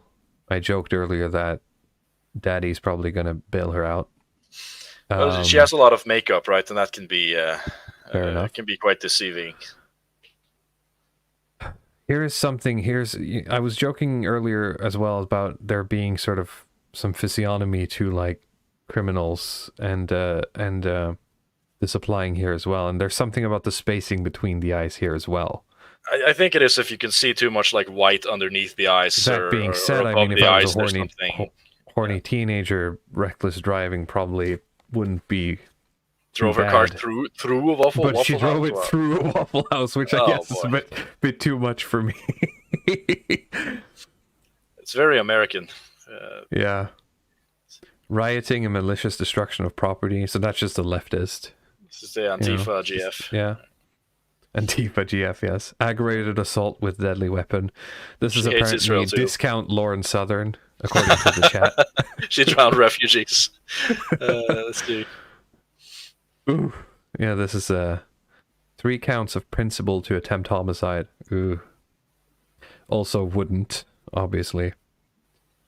Now here, this is get a look at this. Get a look at the ski slope going on here. You got the princess, J princess. Let's see. Yeah. Would you do it for the Kassar Milkers chat? Yeah. Let's see here. Assault. The way I understand American law is that I mean, assault. It's like you basically threaten people. It sounds okay. a lot worse, like with the assault rifle and everything. But like if I grab you at something, or I hold a fist close to your face, and that's assault. I don't actually have Ooh, to. this one is hard for me. DWI. What's that? Driving with Driving while influenced. Oh, okay. I thought it was DUI. It doesn't say what. I suppose it's anything that isn't alcohol, because that would So be she's DUI. like trying to be Rogue from the X-Men or something there. Yeah, but I have a weak spot for that. I'm going to put on the Cyclops glasses, please. Not specifically the Rogue from X-Men, but you know, I suppose the goth girls are my aesthetic. Possession of firearm. Okay. Well, there's nothing wrong with just having one, but theft in second degree. Oh, I can fix her. That's gonna be worth it. No, I mean she seems to have really like crazy potential in my What view. is going on here? What the hell is this? Nope. Yeah, she seems to freestyle. I mean, for me this is like one of She has a mixtape, yeah. one of the difficult things, like these women who use the fake eyelashes. She Yeah, looks yeah. like Jordan Peterson's daughter, right? This one? Yeah, Michaela Was there Peterson. Michaela Peterson? Michaela Peterson. Let me see. Michaela Peterson. Oh, yeah, she does, kind of. Maybe she's a bit more round. But I think she would end up killing me, like in my sleep or something. There we go with the fake eyelashes again. Oh, God. Yeah. I just hate these fake eyelashes. I don't know why women do it. It doesn't. You can just use the mascara. Like it's more than enough. You don't need to attach these. This sort woman of has spider like legs. hunter eyes. Do not trust. This is the warrior face, like this a Samoan warrior. Driving on a suspended license. And she's a redhead. Yeah, you know, she has some like trailer park aesthetic to her. But yep. Yeah, I would. Driving while impaired. Yeah. Nah. Possession of marijuana. No, because she's not like goth. She's like fake goth, like every like Zoomer is these days. The That girl wasn't aesthetic. Lindsay. Is this Lindsay Lohan? No, I don't believe you. but I think she's probably been doing DUIs. And, Yeah. What, oh is she well, like she's 12? really cute. She is cute, but she's like 12. She's and got she a has lot of engagement on her. No, maybe not that much compared to the others. 966. She doesn't beat the redhead, so No. nah. There's something. It's at the forehead. I don't know. I think it's the eyes, basically. That yeah, it seems a little bit off. Like she's a little bit cruel. Ooh. Oh yeah, this one as well. She looks really stern. She looks like does look she's stern. into like BDSM and German Yeah. stuff. Yeah. Yeah, it's she's got like an SS uniform at home or something. Third degree domestic violence. I mean, that's a red flag. Battery on a protected officer, resisting arrest and violation of airport rules. So battery is actually like she's physically attacked them. She is physically attacked Punched them, and yeah. kicked an officer. And Yeah. Question is she tan? Or it's hard to say. I'm gonna have to go with yes on this one.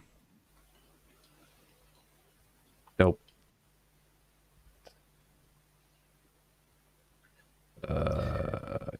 I suppose it depends on how, because it's a blurry photo and there's a lot of makeup here. So I mean, the makeup is done well. You know. yeah.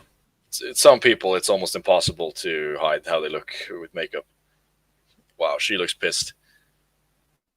This one I would go for. Yes. failure to appear in court. That's fine. We can live in the woods together. Failure to appear on dates. We'll start on. We'll start our own, like, what's it called, like off-grid living YouTube channel. Yes, babe. We can't afford this off-grid living stuff. You have to do the OnlyFans, babe. Oh, Jesus Christ, she looks insane. Okay, I think we need to get back to silicone lips. There, we'll get back to the Sam Harris stuff.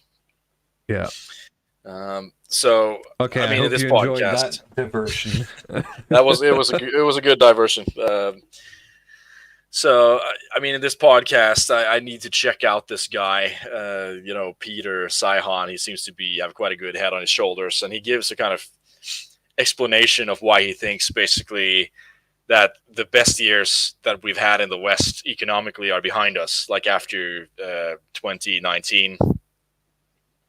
He talks about a combination of things. He talks about the like post-World War II economy that is basically, the kind of gay economy where the United States, contributes with the Marshall Plan, and they write kind of the foreign policy for all the countries that are in, NATO and in this sort of these sort of transatlantic partnerships. And they basically, like the United States Navy, basically guarantees free trade across the world as a sort of world hegemon. And that's why we've been able to develop these really kind of advanced economies with these kind of super advanced supply chains and so on. Yeah.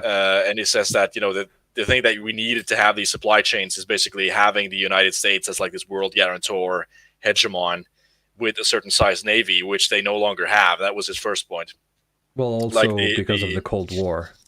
Yes, I mean the capacity with that basically for the United States to secure trade across the world. It's not the same as it was now that you have like a more kind of multipolar system with other powers like China, Russia butting into their territory and establishing their spheres of influence, as Stoltenberg spheres said. of influence, yes.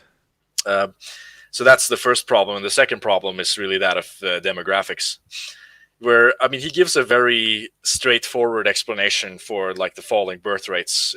Because I've seen so many of these kind of dissident right videos where they will theorize themselves to death and try and explain the cause of like the falling birth rates. But yeah, Peter basically says that I mean if you live on a farm, a child is an asset. Basically, you get free work.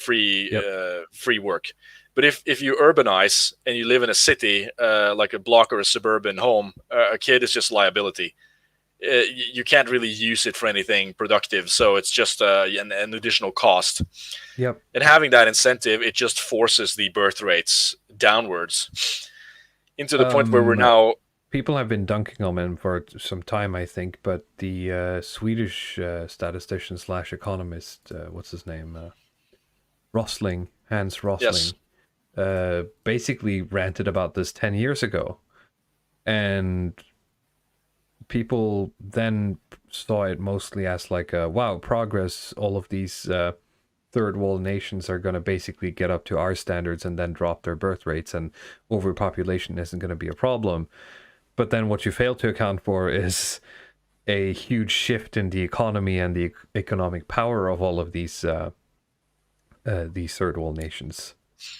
Well, and also, I mean, some places so much of the economy is based on increasing birth rates. Considering how leveraged everything is, right? I mean, if you have so much debt, then you need more people in the future to pay that debt off. Of course. If you have less people with the same amount of money, it becomes just extremely constrained. So, like, the demand is not there, and the supply is not going to be there. Like the energy and the ability to specialize, to have enough people to specialize in the way we're doing, it's just not possible.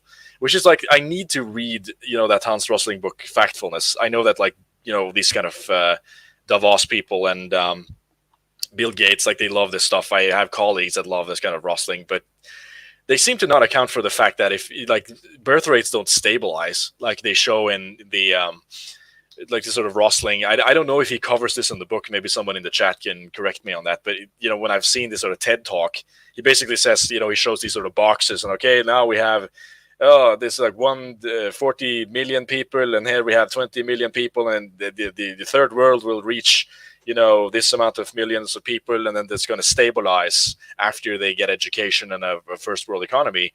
They don't stabilize. Like, it's never happened historically that you just have like a flat 2.0 birth rate. It's never happened. It's either going up or it's going down. So, I mean, you realize that once it's going down, it's kind of game over, right? I mean, it's basically contraction of the economy. And I mean, the contraction means something. It's not just like, okay, things are going to get a little bit smaller. It's basically so much of the economy, with how advanced it is, it's relying on high degrees of availability of like unskilled and skilled labor who can specialize across the world to create these really sophisticated supply chains to bring you like this kind of high complexity product at a very low margin. And if you don't have that, you're going to go back to, basically a more basic economy, right? It's going to be... Yeah, because we decided that it's incredibly important for me to be able to go online, go onto a website, like buy my grocery stores and have some immigrants deliver it to me at like 10 p.m. Yeah, the Pakistani guy on the motorcycle will come and shoot it in your window. Yeah, what's the... who's that again? That's Jonathan Bowden, isn't it? Like, if you want a burger at 3 a.m., it will be delivered to you by an Eastern European on a scooter or something. Sorry, continue. I agree, but that's what we have now. And like the ability, like with the shrinking birth rates, to maintain that kind of an economy is just going to be impossible, especially with like other problems with, the food shortages and energy shortages, and like this kind of green shift is just a complete nightmare. So you're going to have to go back to basically waiting. I mean, and we're seeing this already. Like, there's so many parts of the economy now. I'm waiting on the passport that would have taken, 1 or 2 weeks, in 2015. It's going to take like 10 weeks now. Like you talked about with the blood banks where you were giving blood last week, that there's not enough blood. We can't, we can't find enough, drivers in Norway in terms of, bus drivers and taxi drivers. We can't find enough chefs to cook food. You can't find the engineers during COVID. They all went home, right? Yeah, they didn't bother to do anything. So I mean, you get used to it. Get used to less complexity, less things on offer, shortages, having to wait on things for a very long time. Certain things not being open, maybe just being open a few days a week, and so on. I mean, that's if we're lucky, like that's going to be what we get. It could get even worse than that. And I mean, with that stuff, you need to kind of reconsider. I've been like reconsidering, investments. Like, what's the point of having a lot of, say, real estate if the economy is not going to be artificially pumped up by all of this, low skilled immigration and inflation over time? Like, if they stop with that stuff, then the value of owning like this sort of a lot of real estate it's the demand that's pushing the stuff up is just not there. So maybe like the real estate prices will actually reverse for the first time in, like maybe since the Second World War. I mean, that would probably be good considering where they're at now. Some places. I actually think so. And I think there's a lot of like really rich people that are just going to lose their asset-based fortunes. There has to be some kind of, relapse, or I don't want to use the word reset because that has certain connotations, but you see what I'm saying. There has to be some reaction from the universe to this at some point. And I mean, it's funny because Sam Harris, everybody knows him, like this is a sort of skeptic, new atheist guy, and he said that he's like never thought about demographics, which I found very implausible considering his ethno-religious background. But I mean, I think that this is something that if you look at a lot of these new atheist people like Dawkins, so that these people on YouTube that are still for some reason hammering on this kind of like God not real stuff, that they've never spent any time thinking about what it means to have a below replacement level birth rate, what that's going to mean for the world and for their ideas spreading and so on.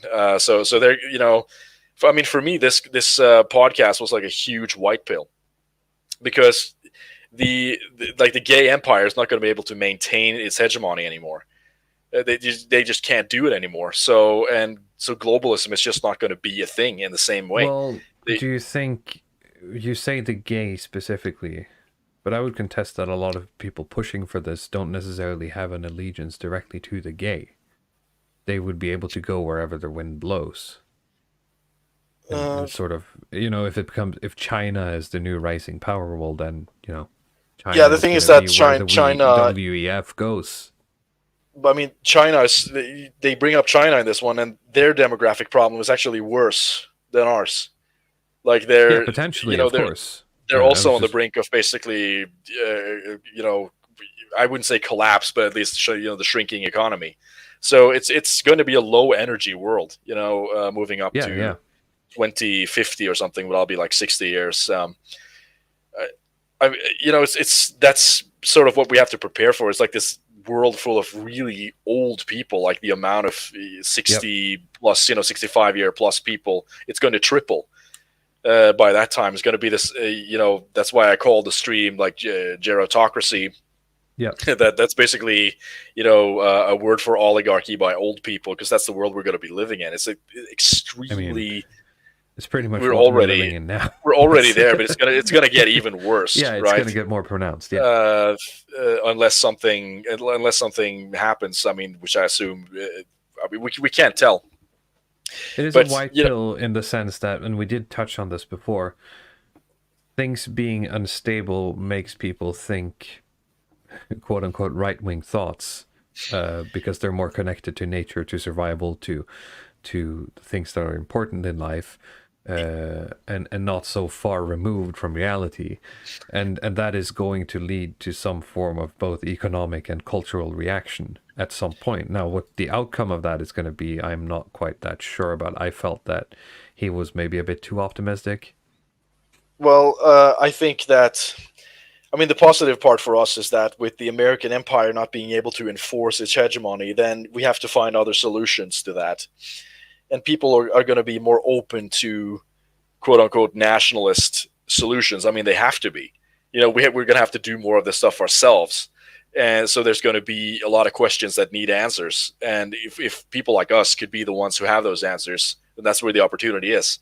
And this doesn't mean that we just get the win by default. It just means that, like, if we were like in a basketball game, like, if we're running the timeout, then they're losing.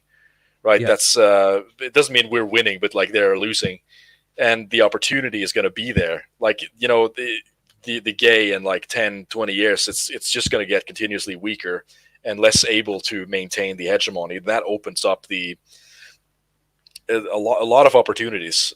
Of course, that doesn't mean we relax for quite a while, and why sort of earlier in our other streams, when talking more about Norwegian specific politics, have harped on our need to focus on self-sufficiency, is that at some point, it seems like, at least from where we're sitting now, at some point the gay or the US hegemony here is going to collapse or shrink to such an extent that we either must or should be able to basically just, jump ship, right, and go our own way.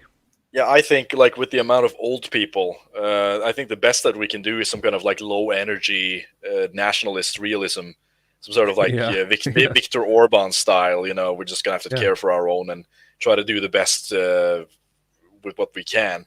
And people are gonna get angrier, and they're gonna get a lot more stingy. But at the same time, we can get some peace finally.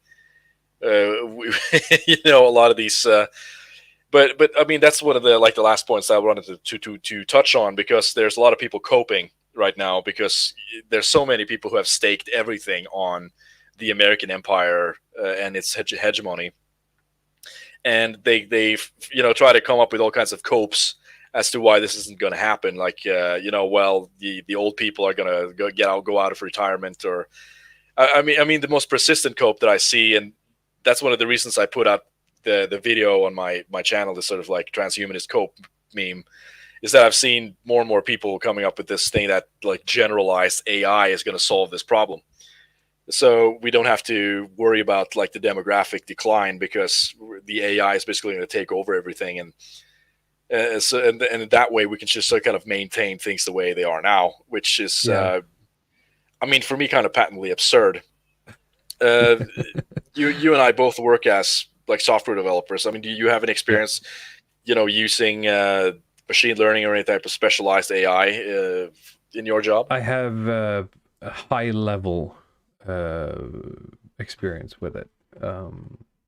And I have some from when I studied in university. We did some classes on machine learning. And for lay people, I suppose, listening to this, I can give like a short explanation of where we're at. But you can probably find a lot more better resources online. But what it comes down to is essentially the fact that AI as it exists today is mostly pattern recognition software that is extremely good at producing very specific or dealing with very specific cases and producing very specific outcomes based on those cases. So they're what you would call a specific AI and not a general AI. Now, a lot of what people talk about when they say that AI is going to take over our jobs are things that might already be happening to a certain extent, because they're talking about some robot replacing like 4 people in a factory line. But I mean, they've already economy, we're going to need a lot more sophistication than what we see today, because AIs are stupid as fuck. And the people programming these AIs are stupid as fuck. And the people training these AIs are stupid as fuck. I mean, the type of job, just speaking to some of the experience that I have, let's say that you have a middle-class guy, right, who has been working in real estate with real estate and banking for 30 years, right? Let's just call him Joe. And, Joe has he's been working with the stuff for so long and looking at data and building up experience. And that's why Joe has like a high paying job, because he can give advice to the bank, right, on how to save money and what kind of people to give mortgages to and who not to give mortgages to, right? Yeah. And Joe will, say stuff like, he'll just whisper in their ear, it's like, don't give mortgages to black people, right. And that's kind of his trick. That's what he's learned, right? But like with your AI, you could train kind of you train a computer program with data for that's the equivalent of 30 years of experience, and the AI will basically tell you the same thing. It's like, yeah, we don't give mortgages to black people, which is why they have the problem with like this racist AI and all of these kind of things. But I mean, so let's say you could replace 5 of these middle class data specialists with one AI and one like programmer maintaining it. But this alone doesn't sort of solve the problem. I mean, any business worth their salt with like more than 100 employees will be using specialized AI. It's just a fact that they're using it already. And we still have the supply line problems. We still have all these like massive problems in the economy, even with the AIs active.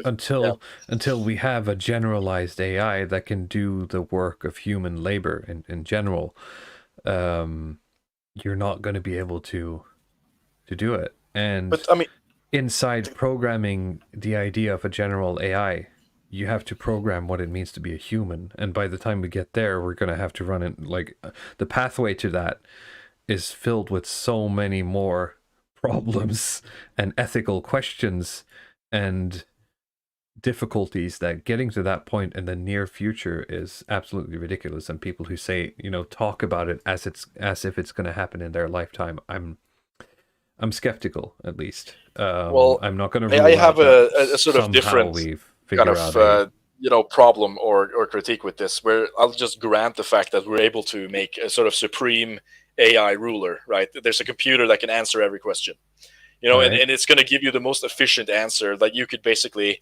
I mean, first of all, you have to enable a country in such a way that you have to follow the AI's every instruction. So all of the governments has to be kind of disbanded to just put this AI in there, which is like I don't think they're going to allow it. That's one of the things that, let's say, okay, like you ask the AI, for instance, like you put an AI in the Swedish government and they say, okay, what are we going to do with the migrant crisis? And the AI says, okay, just ship them to Libya. Yeah. just ship them to Liberia. Like, just send them to Africa, right? That's what it says. Or are you going to do that? Well, no, we can't do that because you have to sort of ignore, because that's against the Human Rights Declaration. Like, that's sort of my view of it. You run like, into human problems, right? Yeah, that's okay. You could program the perfect AI that could give you all the answers, but if you put in like, okay, you have to respect all of the human rights, like every latest human rights rule, and all of the bureaucratic rules, and all of the kind of unspoken social rules, and all of the laws, and all of the international laws, you've gimped the entire machine. Like the AI is not going to be able to shit because we've put in so many of these artificial blocks to actually taking action. Said in the comments here, they keep lobotomizing their own algorithms, and that's what I'm saying. The people writing this are shit, the people training this are shit, and the people controlling these AIs are shit, and they're following shit rules, right? So of course the output is going to be shit. Shit in, shit out, isn't that what they say? Garbage in, garbage out. That's the colloquialism, yes. I don't know if you had the link, because like this is another channel that I follow that's called The Crucible. That's like this debate channel, and they put on this debate between I have it. counterpoints. It's not contrapoints. It's like this other centrist American YouTuber who's debating this kind of trans person about like the death of capitalism. Just so people know that I'm not kidding here, like this seems to be a prevalent kind of like bread tube view of this kind of general AI. If you just play a part of that clip. I will.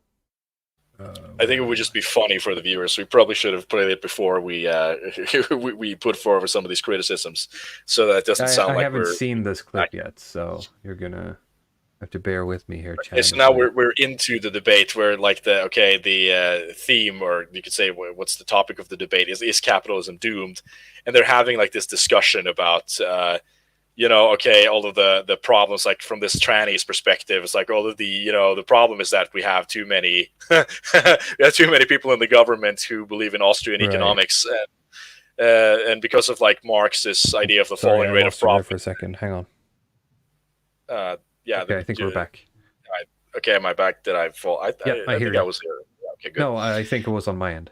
Sorry. But the falling rate of profit, Austrian economics, which nobody believes in except like a few weirdos in the Mises Institute. But don't let reality get in the way there. So after going up against like this kind of centrist guy that's in the top left corner, where he just put out some facts about why this isn't correct, then this sort of phenomics, I'll just say they will start going into this rant about, okay, well, this doesn't matter because the Chinese will develop a generalized AI, and that's going to throw that like this just destroys capitalism. So let's listen in. So sure, the short answer is going to be it's about the type of technology being developed. Are you familiar with the term generalized artificial intelligence? No, but you can tell me about it. Sure. So generalized artificial intelligence, as opposed to narrow AI, what we have now is basically an AI that would be able to solve arbitrary tasks like a human would. The idea is that if it can solve the number of tasks, it'll easily be able to out-compute us. So this will be able to replace humans in all intellectual tasks, and being able to replace us in all intellectual tasks means it's likely to be able to build robots and whatnot that can do all physical labor, since most of that's already automated as is. AGI has been predicted for a long time by AI experts for about the middle of this century, since I believe the earliest predictions we have are in the 1960s, and they all average out to about the middle of this century. We only have more evidence suggesting that now, as we have like bioanchor models and much more expert weight on the opinion, and more evidence showing that throughout the years AI experts have been very correct at predicting things like when we would have Turing complete AI and things like that. Yeah, but my problem with trusting the experts or whatever is that there's plenty of things that, like, the systems that we're talking about are so complex that they're hard to track. And so, for instance, when you're talking about having like a general AI. Now, I think you got the gist of it. It's a bit of an appeal to authority here, but I don't know who these experts are. No, I don't either, and. The problem with this kind of cutting-edge technology is that very often you're very far away until suddenly one day you kind of you have the technology, and then it's just all Well, around you. I mean, with someone like Ray Kurzweil, I think he's one of the leading voices on this sort of like transhumanist movement. He wrote a book that's called "The Singularity is Near," and like according to him, I think we should already be in the singularity by now. Like, there's a lot of these predictions that says that maybe I think it was in 2008, like the rate of doubling of information has gotten so fast that we're already in the singularity at this point. It doesn't feel like it, to be honest. All I'm seeing is just sort of decline of the economy and like shittier services, things just going slower. But don't let reality stop you. So, like, I mean, Right. with Kurzweil, his ideas is basically that the AI is not only going to be better than us, but it's going to be self-improving. So it's just going to be self-improving at a faster and faster rate, to the point where it's able to kind of use nanotechnology to reverse every human problem that's created, like push all the carbon underwater and reverse all the environmental damage and like fix all these things. I mean, it's just pure cope. This is like it's like astrology for people with 140 IQs. Basically, that's what this sort of stuff is. Like, I think we're just going in for a decline. Very Hail Mary to sort of be presented with the suffering of the world, to use a bit of a theological term here, and then decide to put all your faith into not even man, but machines made by man. And sort of just praying that it's going to work out. And that's what they have to do, and is at to that pray. point, I'd rather just put my, I'd side with God. I'd rather do that, and try to be more human and not less human. No, I mean, but like the machines are their last hope, right? I mean, they've Yeah. seen, the human error. They've seen their This isn't gonna shortcomings of work these out. systems, Yeah. so they can't, they can't use populism to rile up this kind of environmentalist movement that they want. So they can't use nudge departments to make people eat this kind of shitty vegan foods or whatever. Nobody wants to eat the vegan meat. No, the Beyond Meat stuff, they don't want to eat that stuff. So, funny, I mean, it doesn't matter what they do. They can't socially engineer fast enough to reverse these problems. I see academic agents have started like a thing where people will tag him in photos of supermarkets they're visiting where there's shortages on every meat, and then you'll see the vegan meat section is stocked full. No one's buying it. I've seen it myself, because I do go to these kind of like half off parts of the store where it's like stuff they can't sell, and it's usually full of like this kind of meat replacement. It's mostly the fake stuff. Mm-hmm. So, I mean, the only hope these people have is that the machines are going to come and save them, because like they're looking at the timer basically, and like they're losing with every second that's passing. They're kind of losing the ability to realize this gay utopian vision that they want so badly. Yeah. I mean, for me, that's kind of a white pill, even though it means like going down in living standards. It means that, okay, we could take back a little bit control, at least on a local level, just a wee bit of control. I've joked before on the stream that I'd be happy to live without avocados if it means that immigration is gone. It's about what's important, it's about what you're willing to sacrifice, and thinking about, well, do I really need this to live a fulfilling life? And most of the time you don't. Yes. It doesn't matter, and you've grown up in a world where you've been told all your life that this matters, but you have to work hard at unlearning it. I mean, the word sustainability is thrown around a lot, and I think people are going to learn what real sustainability is in the coming years, and not this. Well, that's what people in bullshit. the dissident right have been talking about when they say that environmentalism or naturalism, or what you would call it, should be recaptured by the right in its true form, because it's been co-opted by the left to basically serve the globalization crew.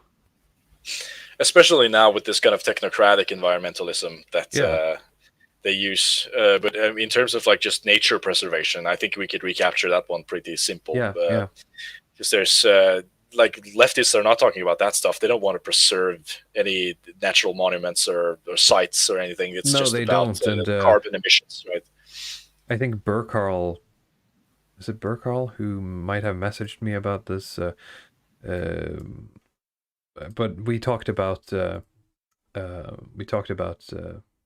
Morgoth talking recently from something in Britain happening where they cut down a bunch of trees in a forest because they were going to build something there or something, and I think it's one of his videos where he talks it about turned out that it wasn't going to be anything, and the result was that they replanted trees, but they replanted the wrong type of tree, and they planted them all in a line in a square in like this machine pattern. So on a spreadsheet, the exact same square meter or feet of tree has been planted, but in reality, the forest is gone, and it will never return. So I think it is something that should be recaptured by the right. The idea that you shouldn't fuck with nature. Yeah, any more than you have to, at least. I mean, if you're conservative, right, you want to conserve nature as well. It's kind of worthless if that's not on the list of things you want to conserve. I mean, for me, this is exciting because we could form something new out of it. And like all of these people are just in for a shock, I think. All these normies with their ideas about how things are going to go, they're just going to get reality smashed in their face so hard that they have to think differently or just give control over to somebody who knows how to do things. Yeah. And of course, that's where we just can't be lazy. We have to just keep trying to think and look at ways that we can capture power and influence things in ways that are actually productive. Yeah, because every time they sort of slam into the wall of reality, it creates an opening for us to convince more people. It does. So either they all just get disillusioned, or they will double down, right? And that's where we get the polarization. Sure. Yeah. Okay. Right. I think we've covered every topic that we wanted to. Yeah, there wasn't as much meat on the. No, we had really set out most of the stream to be talking with Techno Shaman, who we covered. Unfortunately, couldn't come this week at the beginning of the stream. If you guys here in the chat have any questions for the last few minutes, we'll take those, and then we'll head off to I don't know, do other things. I have a lot of stuff to do. I thought I would just like present some of the stuff that I want to cover next week. Yeah, because that would be great. I'm going to talk about Richard Dawkins, but I'm also going to talk about like evolutionary theory, and not just from the academic perspective, but look at sort of the history of evolutionary thought. There's a Wikipedia page that's just called, I think, something similar to that, history of evolutionary thought. It's quite fascinating read, and because this is something that it's kind of in the background, and people in our spheres, we talk a lot about, the French Revolution. We talk about the kind of human rights, the civil rights, the kind of value shift in the Enlightenment and so on, and thinks that, okay, like, why are these kind of like liberal progressive values so dominant in the current era and like this current zeitgeist? But I don't hear like evolutionary theory being brought up that much, and I don't know if there's any reason for that. But like reading the stuff that I have now, I've come to the conclusion that like this is like one of the big kind of drivers. It's this kind of sorry, I remember when Academic Agent had 2 cigar streams, or I think 3, with conservatism versus nature or something it was called.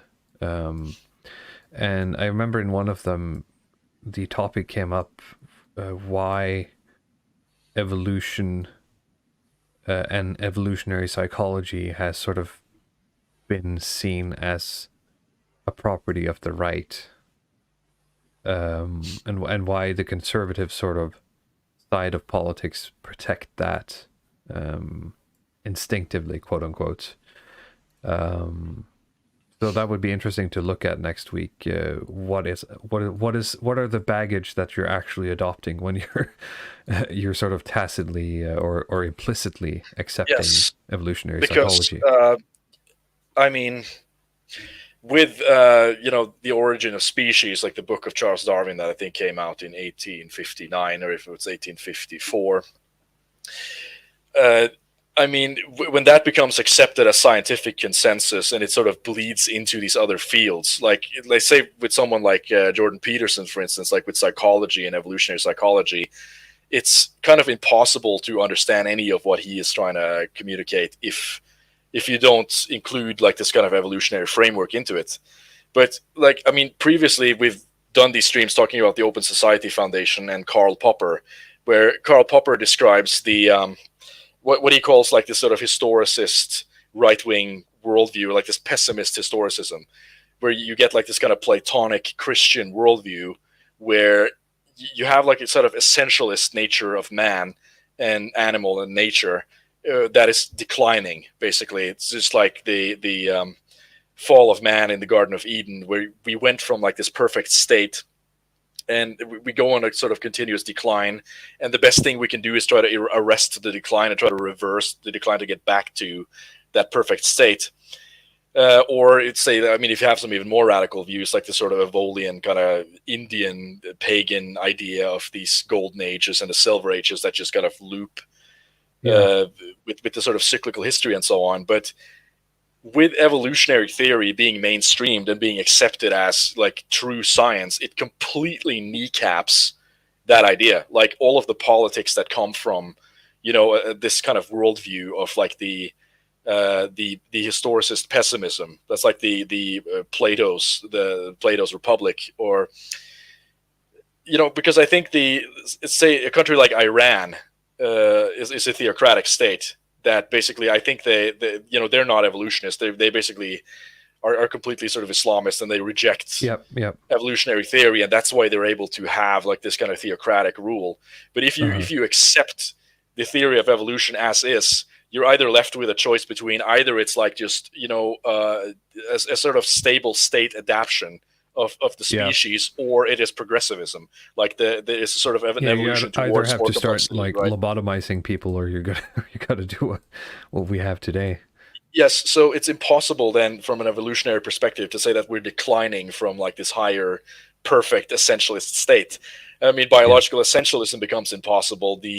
That entire kind of Christian Platonic worldview becomes impossible. Like that, and that's what I consider like the sort of true hardcore, conservative worldview. It's completely blown out by evolutionary theory, and like the only kind of viable, right-wing alternative is like third positionism, basically. The mid-century Germanism, and like with the Human Rights Declaration, that's also been kneecapped. So like, that's what I. There's no room for that these days, right?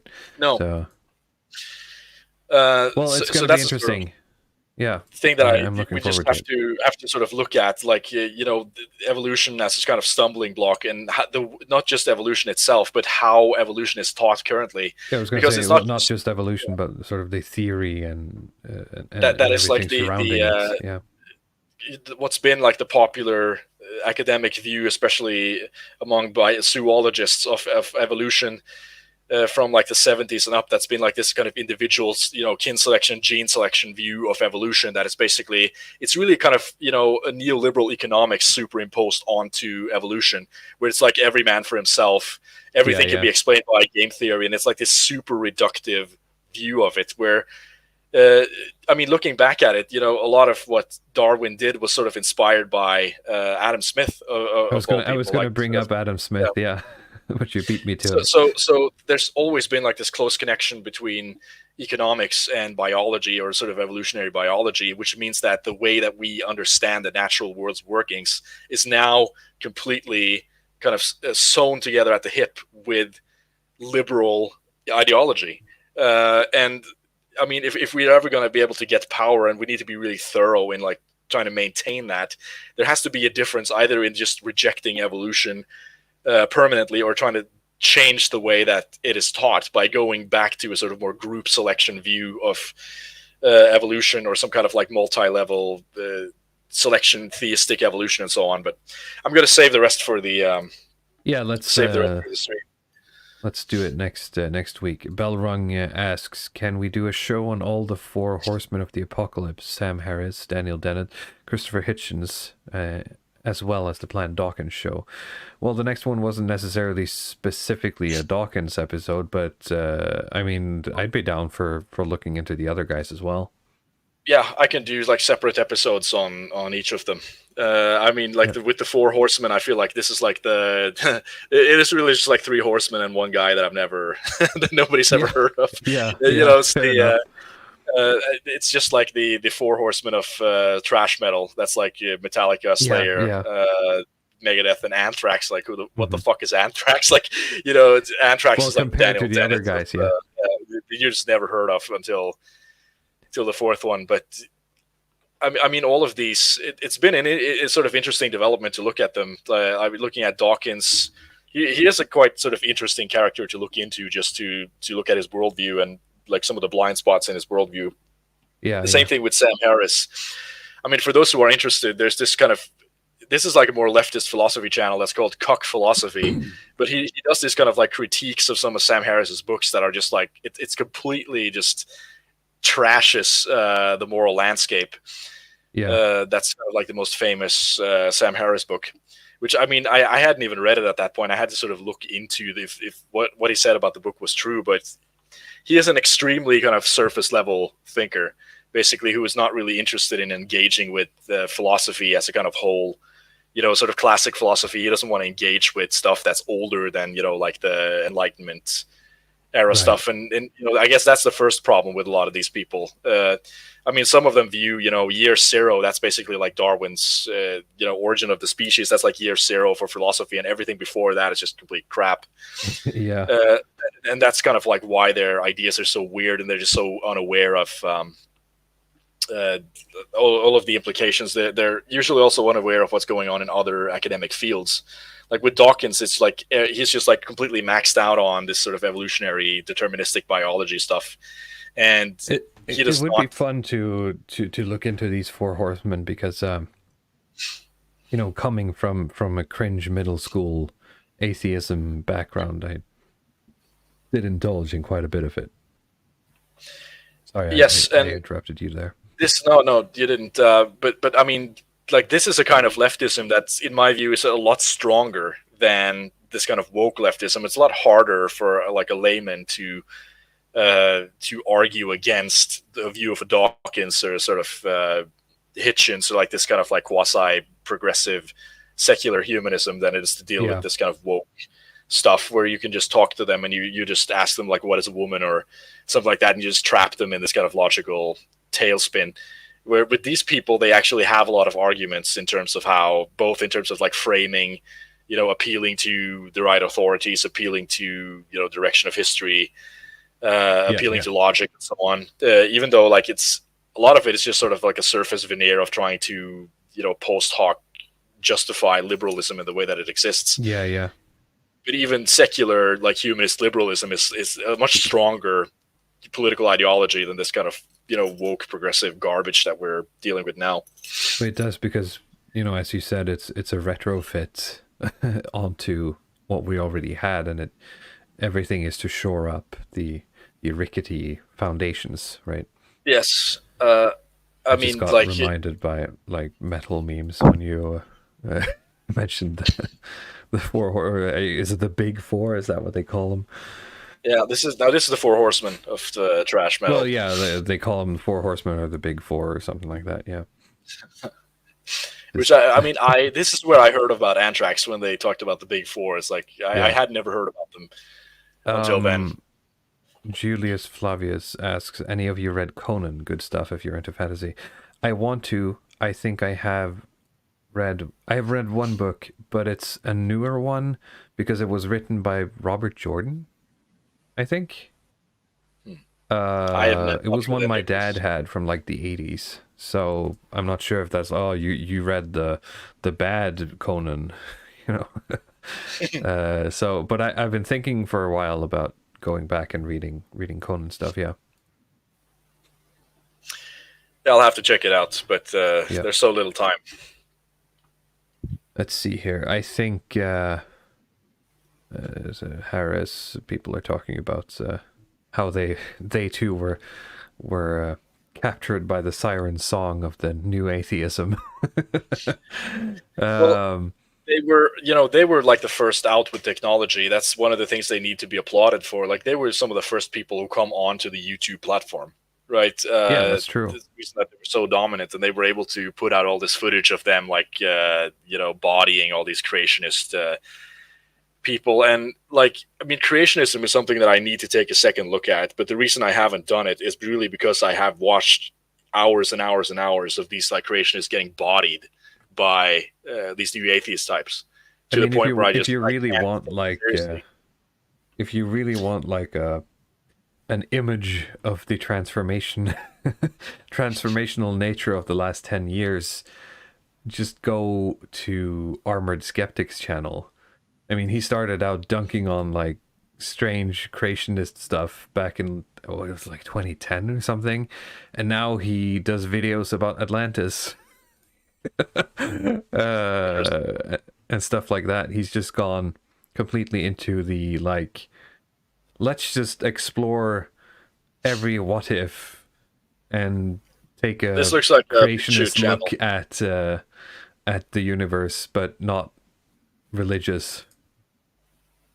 So it's like obviously for content and entertainment, but no, I think it's a YouTube channel. No, I mean, I know, but it like I look at the thumbnails there, and everything has like the Illuminati eyes. Yeah, by that Satan horn. It looks the thumbnails. It looks like the type of content that you see on the BitChute front page. It is a sellout move, but it's just interesting how he went from dunking on the Christians to talking about guys armored skeptic to vulnerable believer. Yeah. But right. I mean, going back to this, just finishing the point on this creationism, sure. Like it's easier for me to believe in, like revisionism about certain historical events, and like Jared Taylor, Irving, like a lot of this stuff, than it is to believe in the creationism, because I've just seen so like all of these kind of debunking videos, and I mean, you can say what you want. For a certain type of person, this is very effective. I mean, for some people, they need kind of the emotional appeal. But for me, just having, watching this kind of debate, Kent Hovind, Ken Ham, like watching these people just get blown into next week, it's so hard for me to like want to, in good faith, look into like creationism, even though I know that's something. It's like as a sort of skeptic, that's something I should do. That might be necessary. Fair, I'd say that, I mean, even the targets these people pick are probably not the best to give you a fair shake at creationism or that's a good point as well. It's like saying that, I hate to do it, but it's like saying Vosh represents the best that, leftism has to offer. I think we can all agree that I actually think he kind of does in some weird way. I mean, he seems to sort of maybe understand power politics better than most of these bread tubers and the traditional communists and so on. Maybe that was a bad example, but you get my point. Yeah.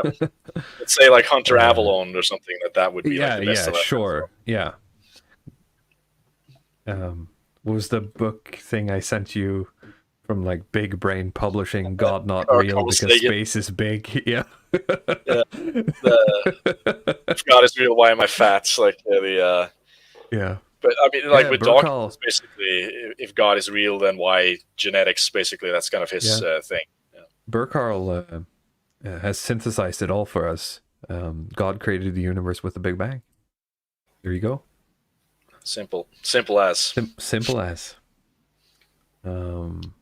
Hitchens was my number one guy for a long time. Can still watch him talk politics in the 80s and early 90s without cringing. I hate to ruin it for you, Wingle, but you want to go and look at the debate he has with Tony Blair and see if you can stop cringing at Hitchens. After that point, I mean, after I saw that debate on Academic Agents, I never wanted to watch Hitchens again. I mean, what a fucking loser he is. Like, I'm sorry. Like, it was just completely, he's like this kind of virtue signaler. Basically, he was onto like like his entire career is just like ad hoc, progressive virtue signaling, coded in like this kind of masculine surface level image. I hate British intellectuals. I've just begun. It's like they're all like fart sniffers. I'm sorry to say if there's anybody in the No, chat here. it's true. I agree. They are.